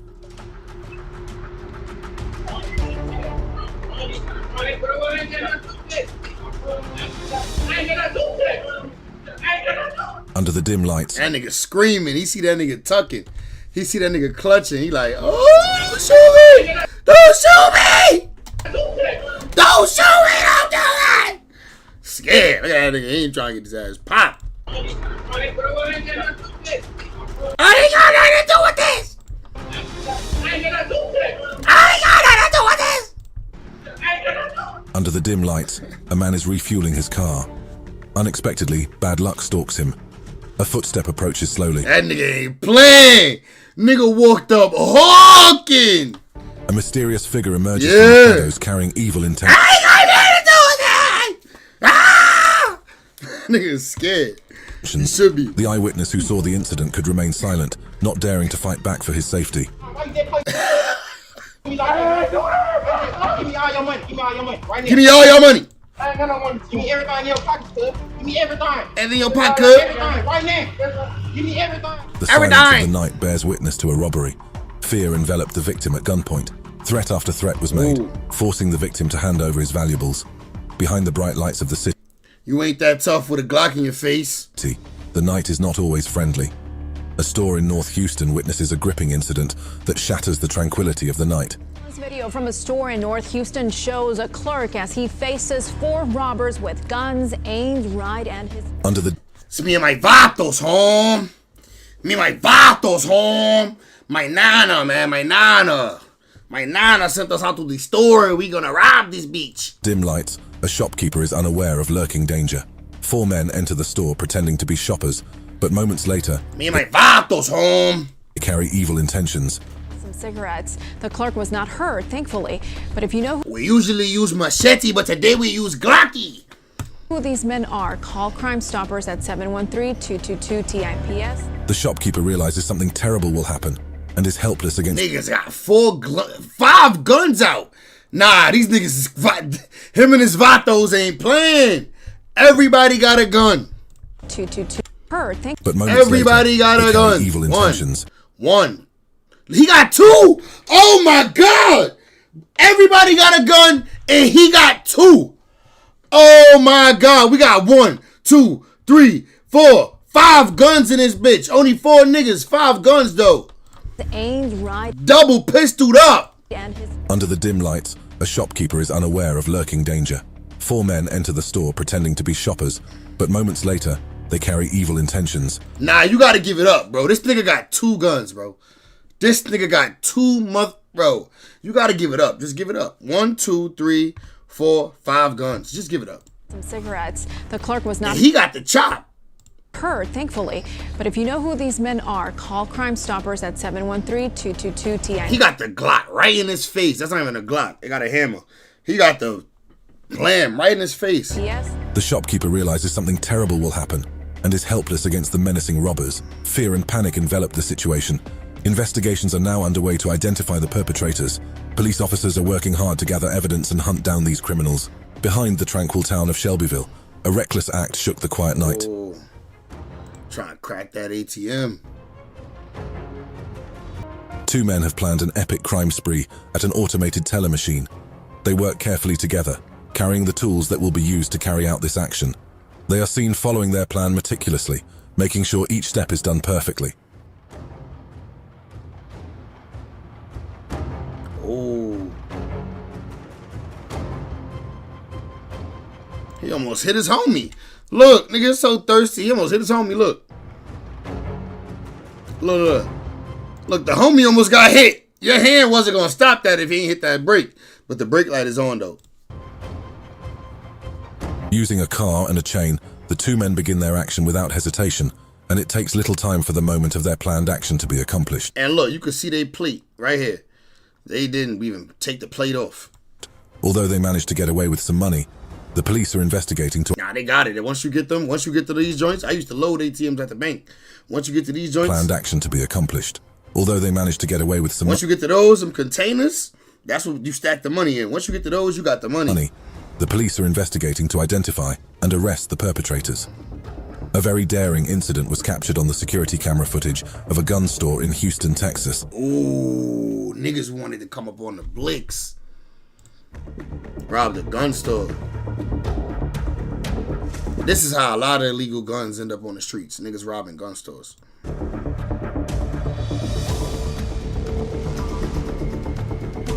The footage shows that a group had carefully planned this stunt in the middle of the night. They have carefully parked the truck to facilitate their actions.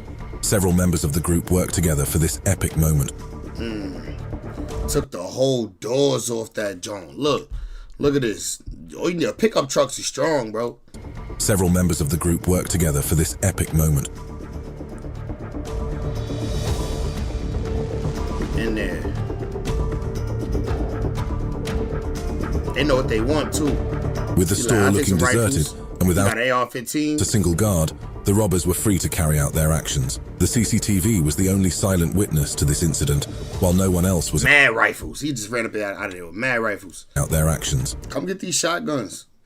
If you're gonna get it, nigga, get the good shit. Get the shotguns, get the AR-15s, get all the Glocks. Every Glock in there should be going.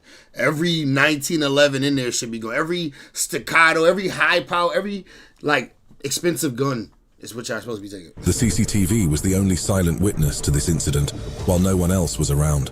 A potentially dangerous prank occurred on the night of March 4th, 2023, at a Memphis gas station.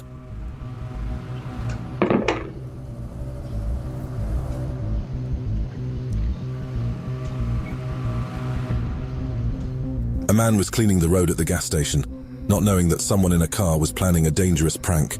And look what happened next. Oh shit.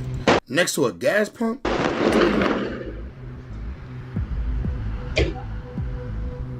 In the surveillance footage, a car exits the gas station and suddenly stops. The car's driver lights up something that appears to be dangerous to the people cleaning the area. Moments later, a severe prank by the driver occurs. Quickly, the person leaves the scene after performing the act. On a quiet Monday afternoon in Pleasant Hill, California, Estates Consignments witnessed an exciting look at shorty right here. Dickie. Event.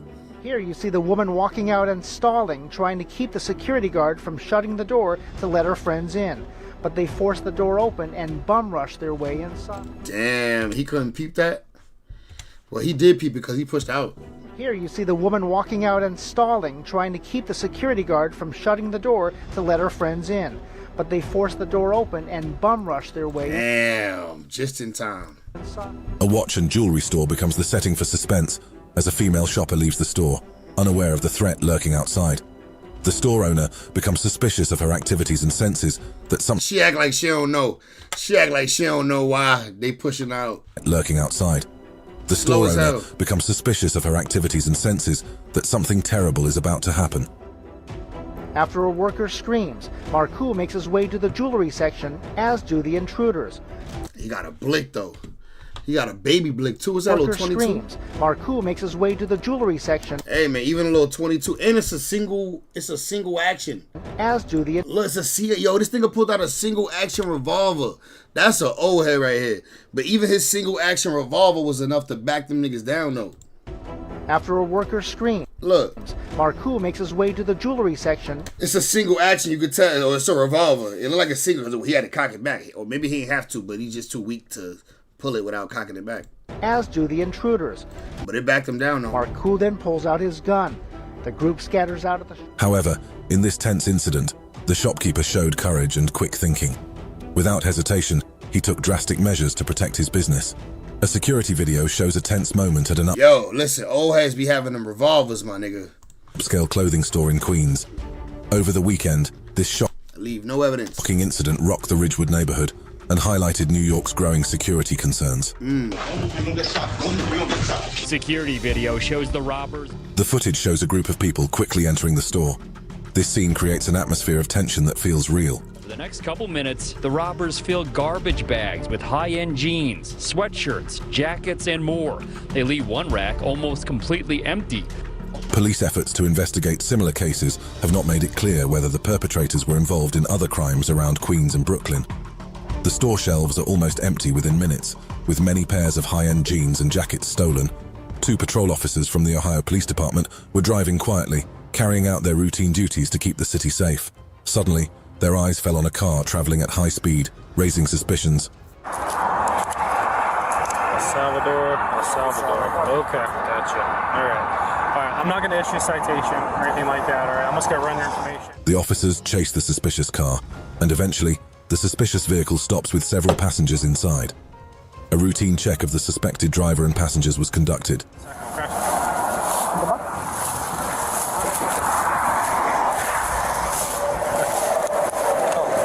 I'm just going to put you back here for just a second, okay? Upon further investigation, police found sufficient evidence to arrest Velasquez Larin and an associate who was also a suspect. Both were then taken into custody. On May 8, 2022, the silence of the night at Hotel Native Denver was broken by a commotion. This moment. At first, the atmosphere seems normal. However, the tension slowly escalates. Oh, my son pulled out Glocky with the drink in his hand. Look. Moment. At first, the atmosphere seems normal. However, the drink still in his hand, pulled out the Glocky to go to work. Tension slowly escalated as the arguments became more heated. The atmosphere is full of anger and frustration. Suddenly, the situation explodes. An unexpected incident occurred at the Balenciaga store, creating a dire situation. It took the group from Newark just Niggas some fly criminals, ain't they? Fitteds on. 24 seconds. Leather jackets. To steal 48 handbags. Jordans on his feet. Bags from the Balenciaga store in... They stole 48 handbags? Damn, Shorty came in with them, too.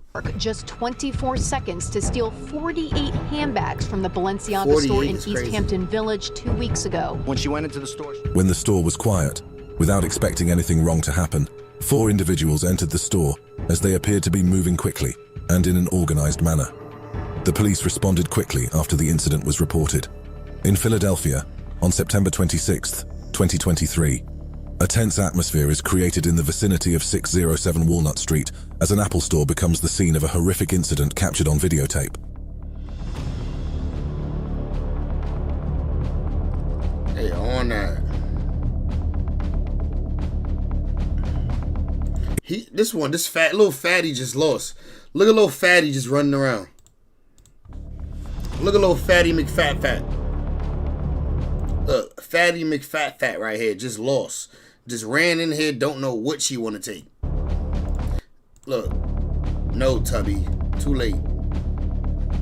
You're too slow. In the footage, the group is seen forcing their way into the store. They quickly carried out their well-planned action, creating a tense situation inside the store.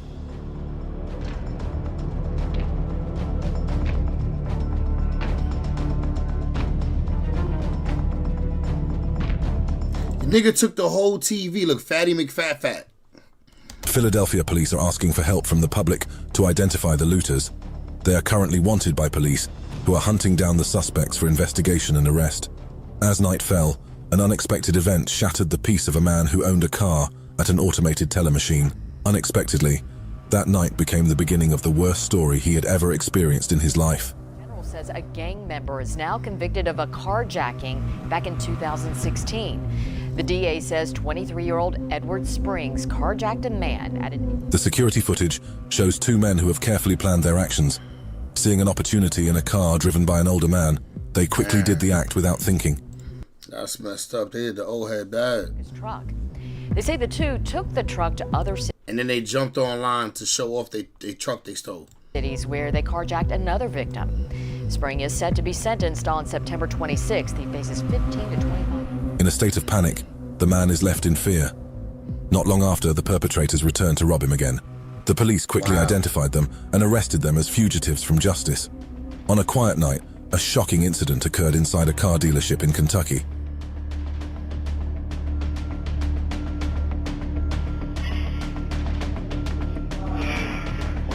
While most people were asleep, 3 unknown men acted quickly and skillfully in the middle of the quiet night.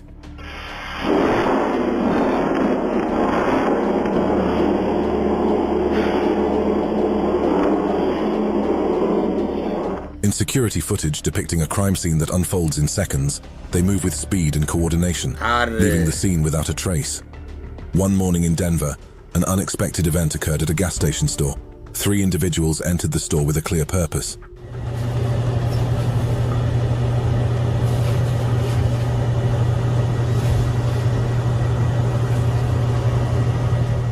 Surveillance video shows the tension as the perpetrator... Nigga wanted the puff bars.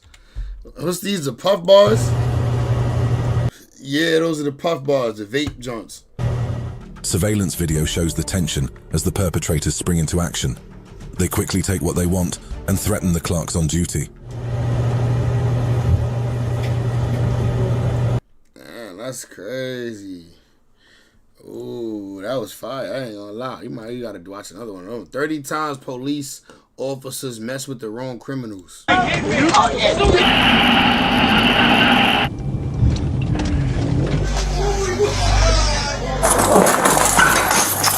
of there. We saw that. You would think that the police force should be brimming with intelligence. That is not the case for this group of policemen, as they let a suspect slip from their fingers in the most foolish manner. Yeah, we gotta watch another one of those. I ain't gonna lie. We might gotta go back and watch another one.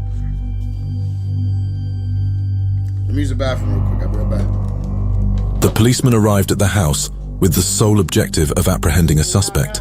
Attempting to gain entry, they faced a locked door, with the elusive suspect ignoring their pleas to open it. This should have served as a warning sign for the police.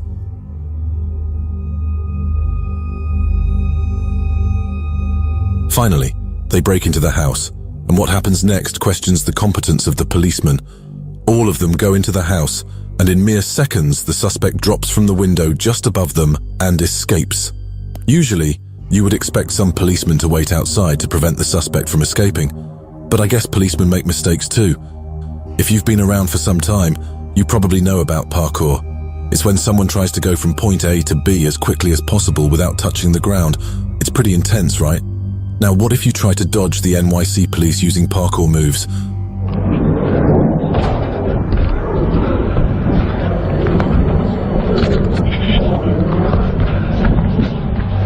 In the midst of a parkour game, the NYPD approaches a guy hopping around. They question his unconventional activity, thinking it might be a restricted area. The parkour enthusiast clarifies he's just engaged in athletic pursuits, trying to navigate the urban landscape in his unique way. Sorry. Parkour. And before the police could utter another word, you guessed it, the man parkoured out of their way, but in the most thrilling way you expect. He jumps from what seems like a high-rise building onto a stairway right under it, but not before flipping them the bird. Daring.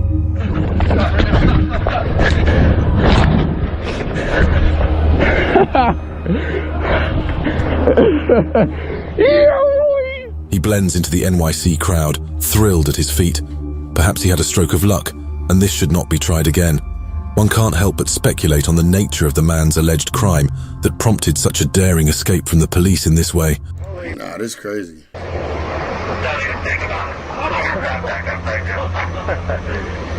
We're so busted. Strapped with a parachute, he attempts to scale a bridge even with a squad of police behind him. He ignores them and remarks that he is going to do so anyway.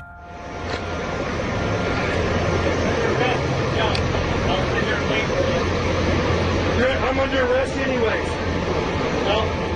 Trying to leap off the bridge, the man is confronted by a policeman cautioning against the jump. Unsurprisingly, he disregards the warning, continuing with his daring act. Surprisingly, the policeman makes no attempt to stop him. perhaps as any interference with his escape would endanger him. Right, if he interferes with his escape, they could say he the reason. If that nigga die, they could say, oh, the police killed him.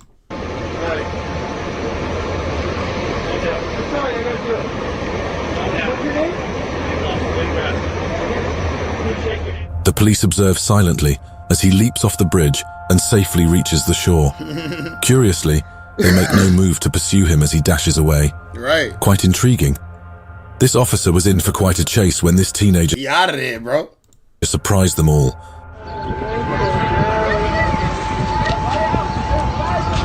That's NYPD.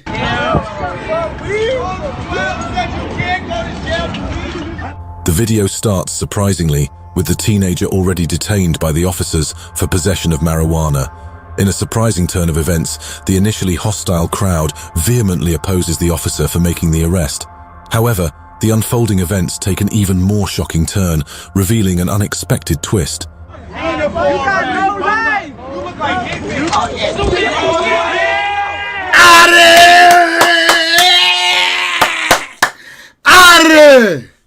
Stop playing with me, man. Yeah, poopity scoop. Revealing an unexpected twist. Swoop. Hit him with the swoopity doo. Hit him with the swoopity doo. And NYPD be out of shape. Edged on by the crowd, who now make the officers uncomfortable, the teenager breaks free and makes a run for it as the officers earnestly chase after him. But the shocking part is that even I see you at a bar, shorty. I'll buy you a drink. the crowd seems to join in on the chase. This policeman does the most outrageous thing after a suspect escapes. You can't guess this right. What the f***? What the hell man? Police was chasing him. There is a hot chase between a policeman and a suspect. To the police's detriment, he does not seem fit, as he seems to be struggling to run as the suspect easily runs off. As predicted, the suspect eludes the pursuing policeman. Brace yourself, for what unfolds next will send shivers down your spine.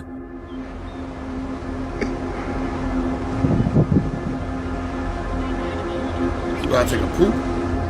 The policeman makes no attempt to continue the chase, but takes a step back and removes his harness. Why would a policeman remove his harness on the job? I've been sick. What's wrong with this guy? Nah, hell nah. Hell nah. He got a dookie. Flings his harness and He started dookieing on himself from that run. struggles with his pants. Suddenly he pulls down his pants and bends over on the ground. The policeman seems to be taking a dump right after a suspect evades him. Nah, that's crazy. That's crazy. This can't be real. Oh my God. He's a dirty He proceeds to remove his shoes and socks, using the latter to clean himself. Wow. Nonchalantly discarding the soiled socks, he puts his shoes back on, secures his harness, and strolls away as if his unconventional actions were perfectly ordinary. Yo. This young Thai biker tries to escape You think he got fired for that? a police biker who had an order to arrest teenage riders around the city.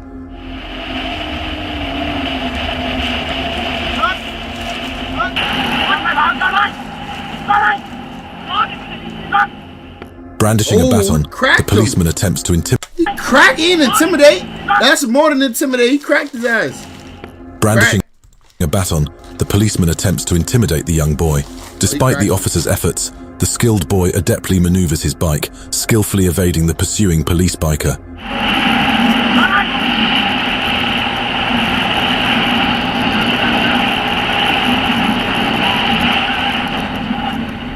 The young boy seems to be begging the police biker for mercy as the consequences of his actions suddenly dawn on him. This prison escapee convinces this cop that Alright, we saw this one. We saw this one just harbors trust issues, but was too many times. We saw that one. shocking and unexpected escape. And we just saw that one.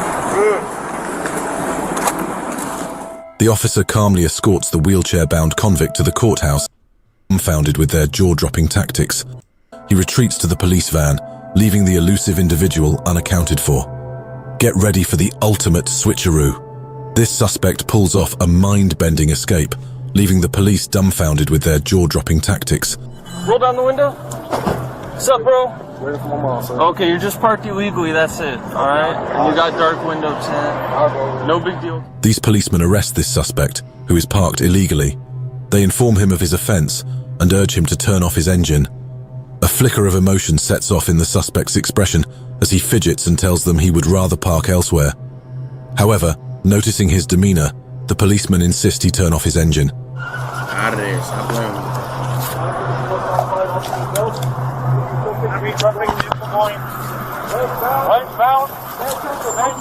Defying orders, the suspect ignores the police and speeds away. However, the situation escalates as the police open fire on the fleeing car. Nah, they ain't have to do all that. Why y'all start shooting at the nigga? He ain't pull out no gun or nothing, he just sped off. Causing it to skid off the road.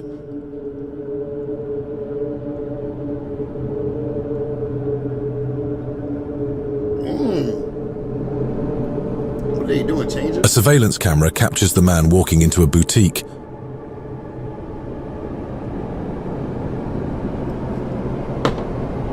Security watching him do this? In a surprising turn of events, he changes his black t-shirt to a red jersey inside the boutique and confidently walks out, successfully evading the police. Wow. Eventually, he enters another store and emerges wearing a face mask. It's astounding how a simple t-shirt change can serve as an effective disguise.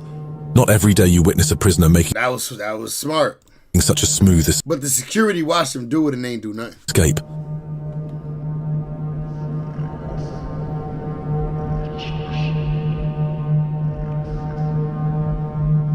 These prisoners file into a courthouse one by one.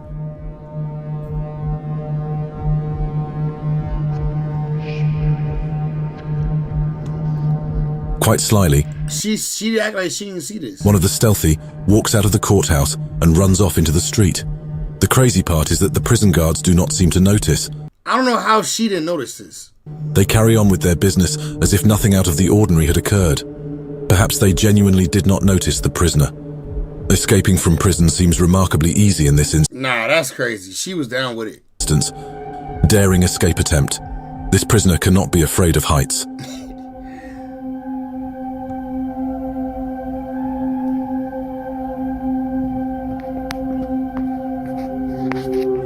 The surveillance footage depicts two men strolling through the courtroom, one a prisoner, the other a prison guard.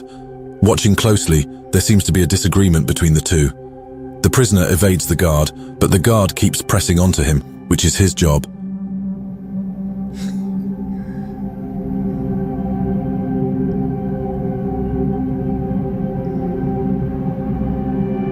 Growing increasingly fidgety, the prisoner briefly sits in a chair and then stands. Sensing something imminent, the guard places a hand on him, anticipating the unfolding events. Out of there.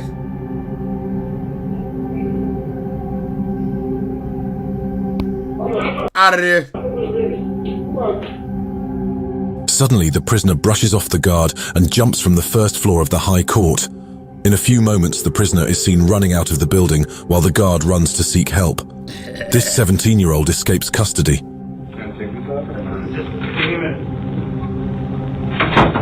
Oh, we saw this too. Smart. Handcuffed, the teen is escorted into the Rock County Sheriff's office. The sheriff departs, leaving the teen to his own devices within the confines of the office.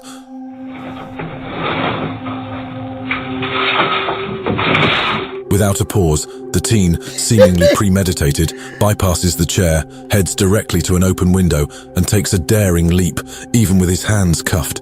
His escape unfolds swiftly, defying expectations. Out of there, gang.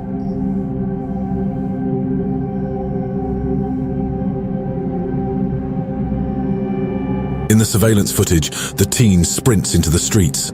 The sheriff, captured by the office camera, re-enters, realizing the teen's absence. Alarmed, he rushes out, seeking help in the pursuit. This ranks among the simplest prison escapes ever, executed with surprising ease and remarkable spontaneity.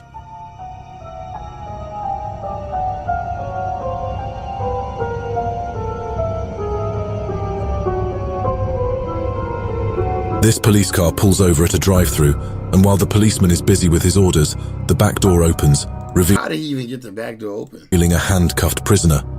Through the surveillance camera, the prisoner is seen to be struggling with his leg brace, and after a few moments, he runs off still handcuffed.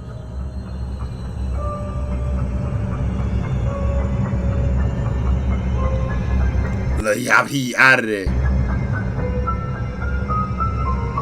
In another revealing surveillance video, the unfolding of a seemingly straightforward prison escape raises a cascade of perplexing questions.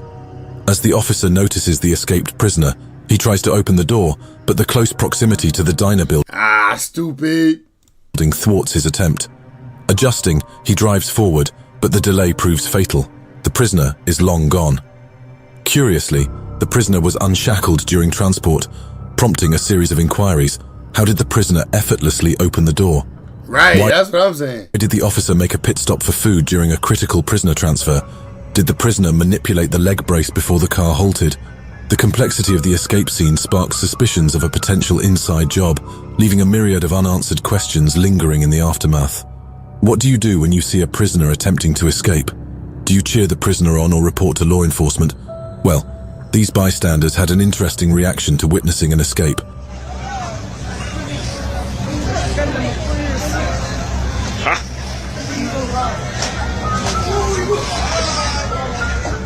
A prisoner managed to slip out of a police van parked on the streets. Conveniently, his leg got stuck in the door. This could have and helped the homie. given bystanders more time to stop his escape, but they just watched and even cheered as he freed his legs and ran away. It was a strange incident. Another instance of law enforcement negligence. Maybe we shouldn't blame them too harshly, considering the demanding pressures of the job.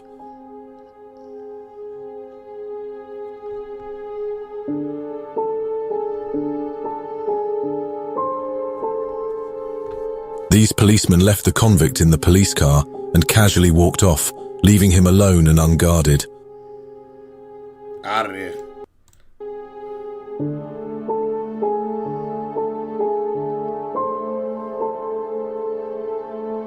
In a few minutes, the door opens and the convict runs away. The policemen scrabble, running after him.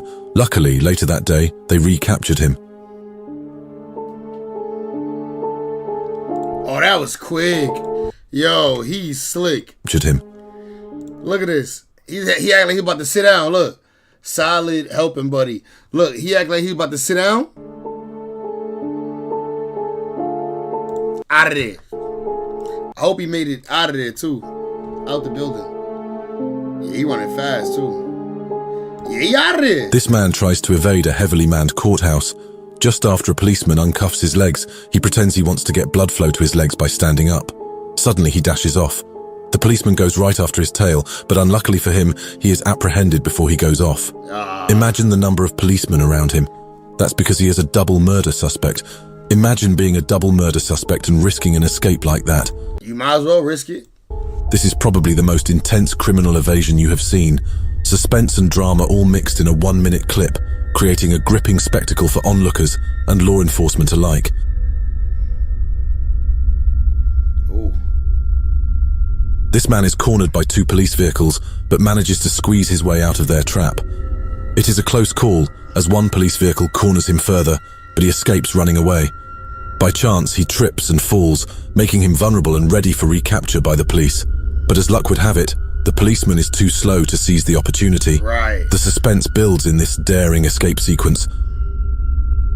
Look, this other car trying. He out of there. It's out of there, stupid. The man stands up and runs, but is cornered again by another police vehicle. This man trips and falls the second time, but stands up in time to escape the police. Right. The policemen are too slow for him as he easily outruns them, leaving them bewildered and unsuccessful in their attempts to apprehend him.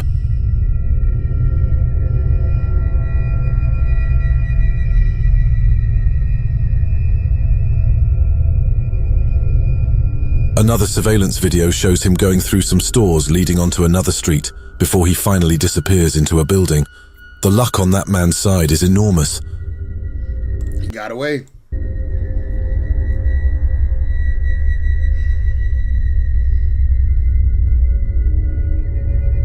This car chase was taken off of the highway and into the backyard of civilians. It was an attempt on a suspect's part to evade the police.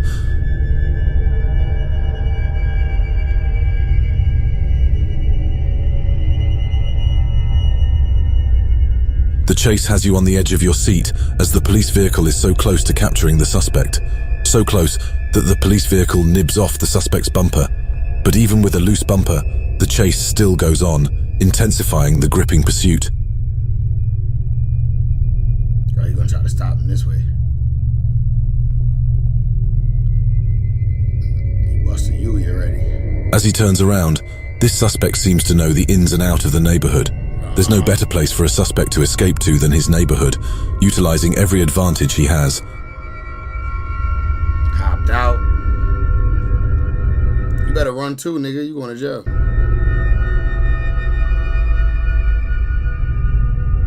Finally, the police corner the man, but he gets out of the car and flees with 2 teenage children on his heels. Was the suspect showing the children the ropes of the business?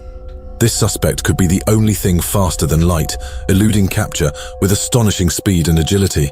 Or 6-1 going on tonight. Some of the other ones, though, the authorities just gave up on. It's really starting to make me wonder if this is some kind of coordinated effort with some kind of bike gang. In this chase, the police are nowhere to be seen as the motorcyclist goes off at outrageous speed levels. He even reaches 100 miles per hour at some point, leaving any pursuit far behind in the dust. This is the exact same thing that person was doing earlier. It's even at a Shell station like that one was in Hollywood. This is I deja don't believe vu. this is the same person, though. Oh my goodness. The chase goes on for hours, even giving time for the suspect to make a pit stop at the gas station. Right. Son stopped and got gas. How daring. This unexpected move adds another layer of audacity to the pursuit. This suspect pays no mind to safety, speeding down the highway and weaving between cars in the wrong direction with reckless abandon. The police chase ended here in this parking garage after... You know you got time when you stop and getting gas. The chase went through multiple cities, at times becoming very dangerous, and all of... The chase is said to have gone for hours as it cut across cities, from McKinney to Dallas, and all this is for a stolen truck. In fact, the suspect almost had head-on collisions with other drivers. The McKinney Police Department did not call off the chase, even as dangerous as it was. He was carrying something in his hands and wearing gloves. It looked like he ran into a building, but officers ultimately searched nearby creeks because they believe he jumped in the... Finally, the suspect parks the truck in a garage, jumps over a fence, and takes off running with a bag in hand. It looked like he had entered a building, but the police checked nearby areas for his whereabouts before ultimately calling off the chase. Was this suspect Buddy, out of there. really drunk? I need you to put your right foot in front of your left. This man was pulled over as police suspect he was driving under the influence. After a series of sobriety tests, the police ruled it a DUI. As a policeman conducts the search for the driver, he takes off on foot, handcuffed and all.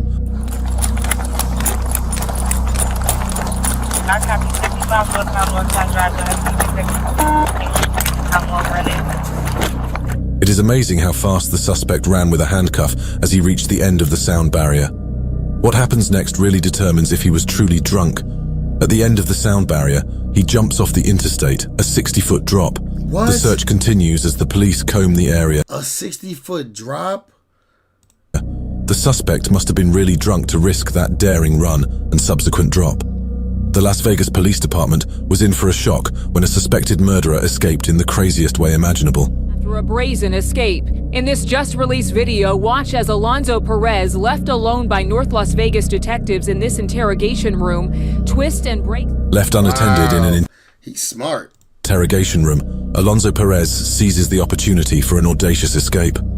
Using his strength, he twists and turns until the sheer force breaks the handcuffs, freeing his hands. The question now lingers. What unfolds in the aftermath of his escape? Work. In less than an hour, Perez manages to climb out through the roof, still shackled by his ankles. With his hands now freed, Alonzo Perez proceeds to crawl into the police department's roof, skillfully navigating to the outside.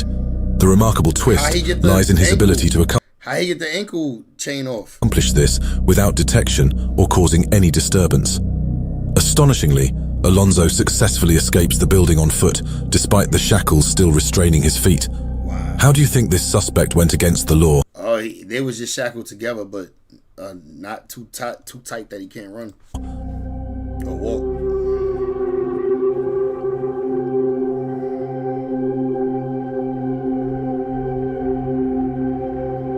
It is revealed that this suspect eluded pursuing officers after allegedly driving recklessly and ramming an officer's patrol vehicle. That's a lot of offences.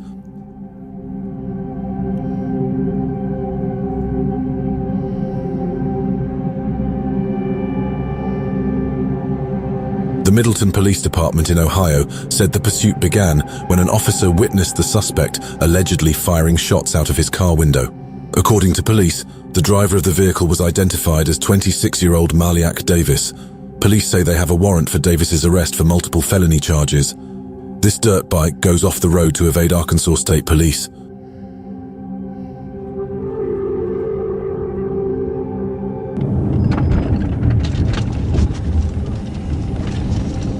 The Arkansas State Police apprehended the suspect for a traffic violation. He evaded He doing all that just to get my son on a traffic violation? them and then had the courage to take a pit stop at the gas station. Oh, he been on him. He just stopped at the gas station. Unfortunately for him, he is apprehended again. 6th Street over here by these apartments.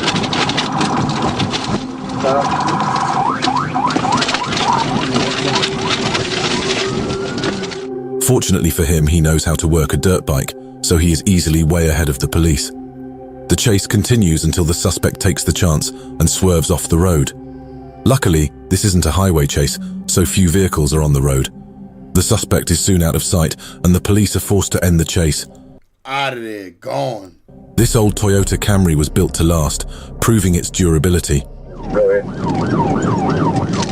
Warren, I'm coming down Harmony Church Road. It's a green Toyota Camry, Arkansas 491. In a car chase involving a police vehicle and an old Toyota Camry, when the Camry successfully evades the police, you know that the driver has racked up quite the experience in car chases. Road, we're coming out back out towards 63.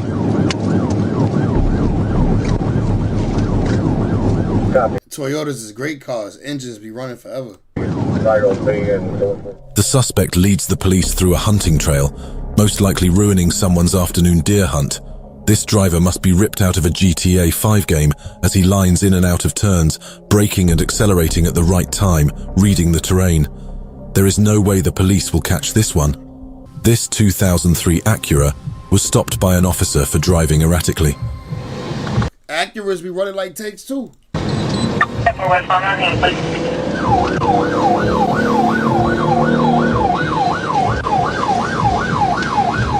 The suspect escaped the apprehension and fled. During the pursuit, he struck an officer who was standing outside his vehicle and almost hit 2 other squad cars head-on. Despite the car chase being this dangerous, the police did not end it. Does he hit a cop?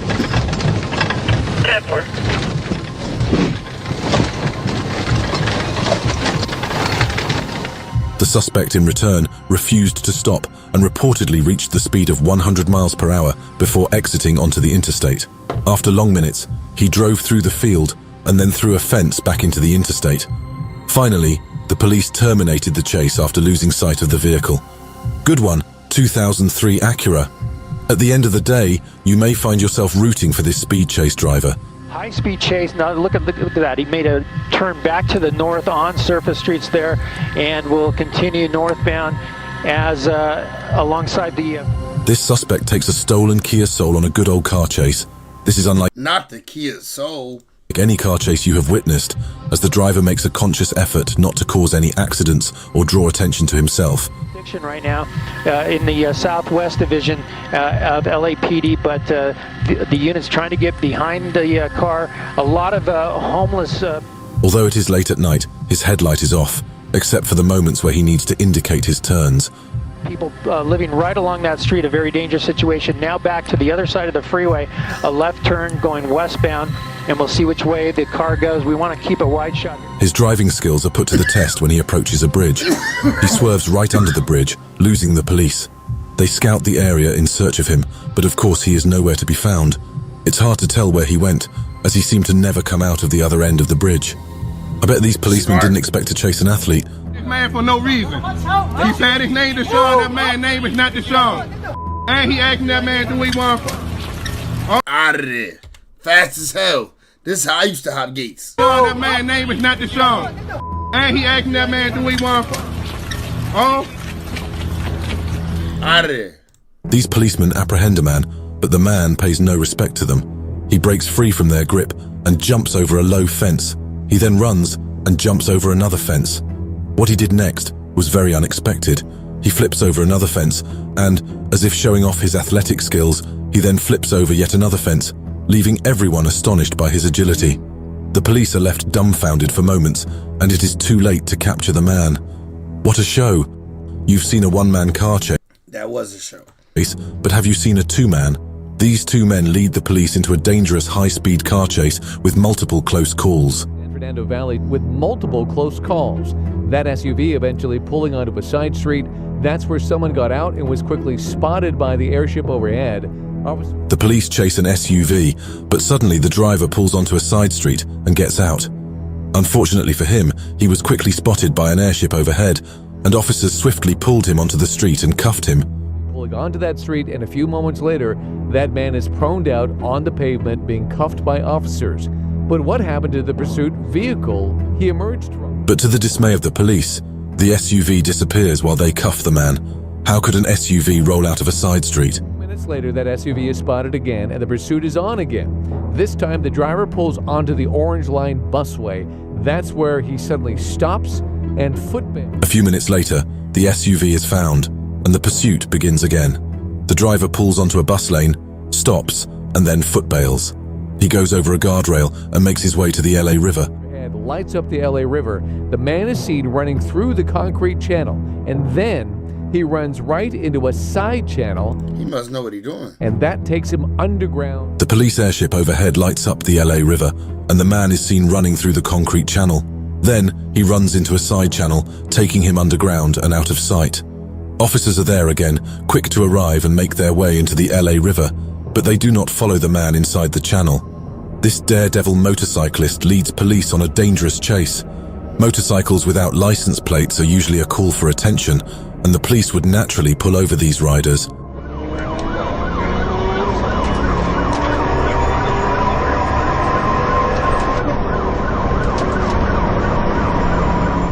This man rides a non-plated motorcycle, and even as the police request that he pull over, he ignores them, setting them on a dangerous chase through the highway.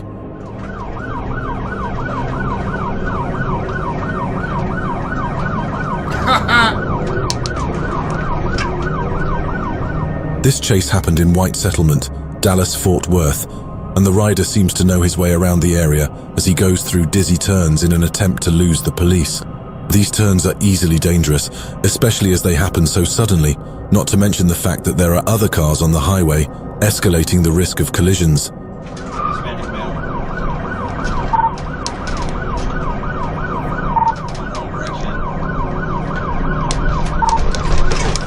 The motorcyclist even goes as far as ignoring traffic lights, thereby putting him at more risk.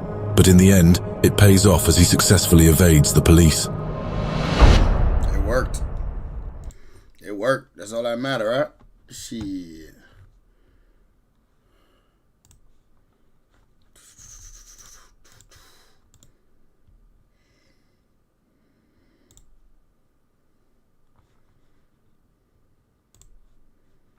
Witness. 30 most disturbing European. 30 most, let's see. 1 hour of terrifying NYC moments caught on camera. 60 hits UFOs. 30 times Steve robs the wrong store. 30 times Steve's robbed the wrong store. Caught on camera. So you guys need to leave the store, okay?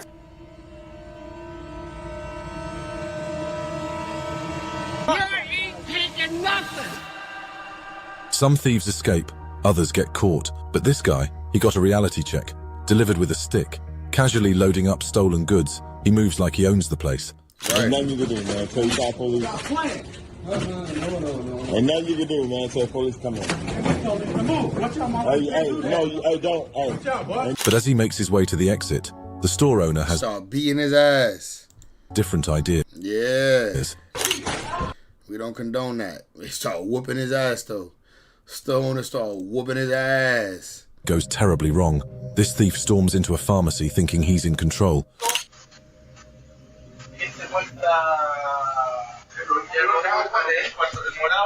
He was taking them shits like it was another day on the job, right?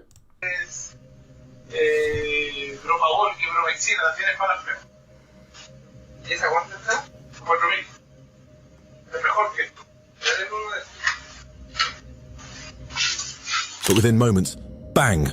A shot rings out. He stumbled, clutching his abdomen, realizing too late that this wasn't going to end the way he planned.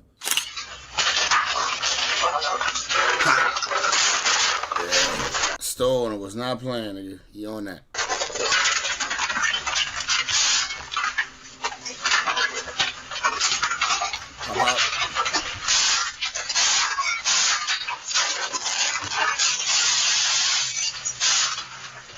He was finally rushed to the hospital, his fate sealed.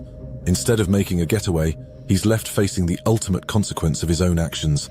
Imagine trying to rob a jewelry store. We just saw this one.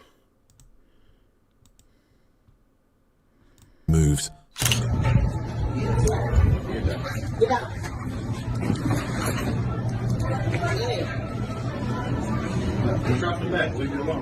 A quick step, a sharp turn, got him. And in seconds the shoplifter is airborne, slammed to the ground with perfect judo technique. Got him. All it took. Not much violence. Left with nothing. He lies there, stunned. One thing is clear. Stealing was a bad idea, but stealing from a martial artist, even worse. What would you do if you saw this? This thief dashes out of the store, arms full of stolen goods, thinking he's home free. But just as he reaches the exit, boom, he's yanked back.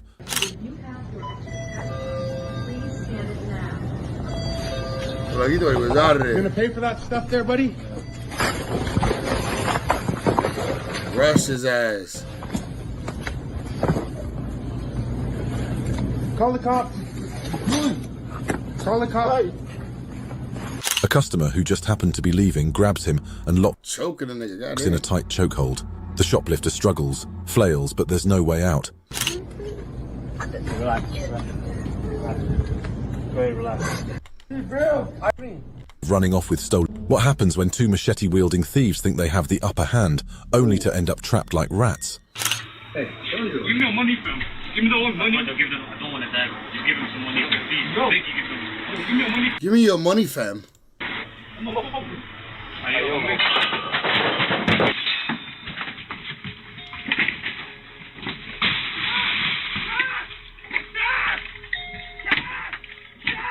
Dodging their swings, he fights back just long enough before pulling the ultimate move, bolting outside and slamming the door shut behind him. Yeah. Brother, please. He's gonna get me.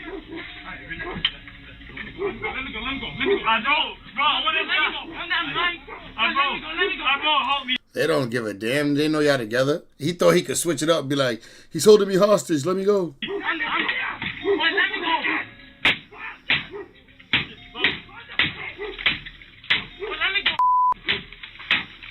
Now, the thieves stand there, machetes still in hand, but nowhere to go. The store owner watches from the other side, probably thinking, yeah, let's see you rob your way out of this one. What happens when two thieves steal an entire cash register, but forget the most important part, the getaway?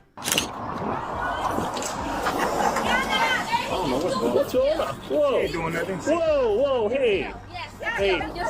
Put that down. Yes. Put your hands behind your back. Hands behind your back right now. Take your backpack off. Hey, put that down. They waltz out, thinking they've pulled off the perfect heist. But just as they step outside, bam, they're caught. Oh, shit. Please, get on the ground! Get on the ground! Get on the ground!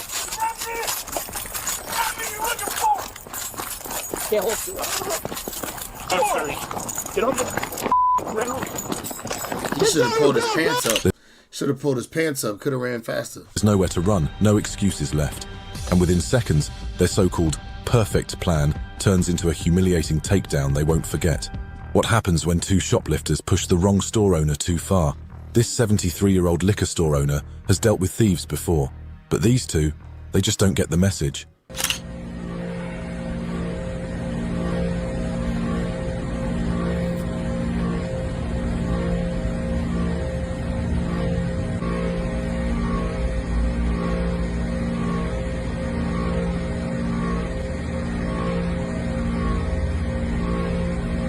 After getting thrown out, they make a huge mistake. They come back for a fight. The owner, fed up, grabs his gun, ready to put an end to it. But then, this happened.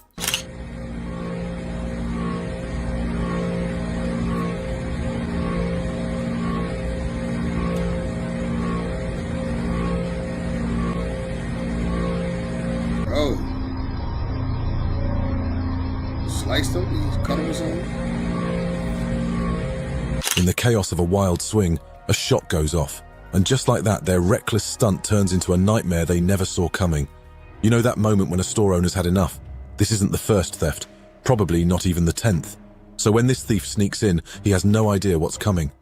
That's fine. We will call the police fucking how many times? Oh, shit. That's fine. Yo, nigga said we don't call the police. Smack.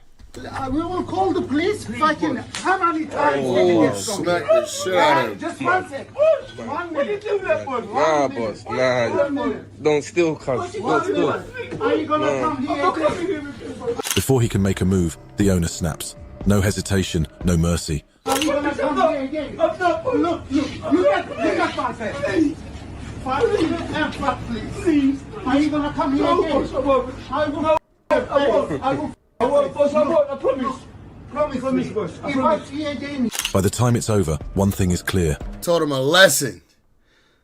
This is the last store you want to steal from. Stealing is one thing, but picking a fight with the police is another level of bad decision. This woman gets caught red-handed, and the officer's closing in before she can make a run for it. Hey, police department. Go ahead and drop everything, okay? I'm waiting for my dad. Okay. No, it doesn't matter. You should leave right now. Hey, drop everything. This is my dad's store. He owns it. No, he doesn't. She thought the police were gonna let her walk up out of there? Yes, he Hey, can you does. stop talking Yes, to he me? does. Hey. I swear to God, you have to wait. I will. Don't turn Let into go, me. please. You Let have to go. wait. Hey, Let listen. go. No, we This don't. is not celebrity. But instead of surrendering, she does the unthinkable. She fights back, flailing, pushing, resisting at every turn. But the cops, they've seen it all before. No, don't listen to me. Arms behind your back. No, this is publicity. And do it now. No. Stop. Nope. Put your hands Let behind your go. back. There's 2 now. Terminators with me. Let go. I'm about to get up off this nasty game. Appreciate everybody that tapped in, my boys. Where we at? 2:40. Yeah, we getting up out there 2:40. 2 hours, 40 minutes, gang. I'll see you on the next one, man. Probably tomorrow, bros. Safety to everybody. Hope y'all had a good evening. GG's in the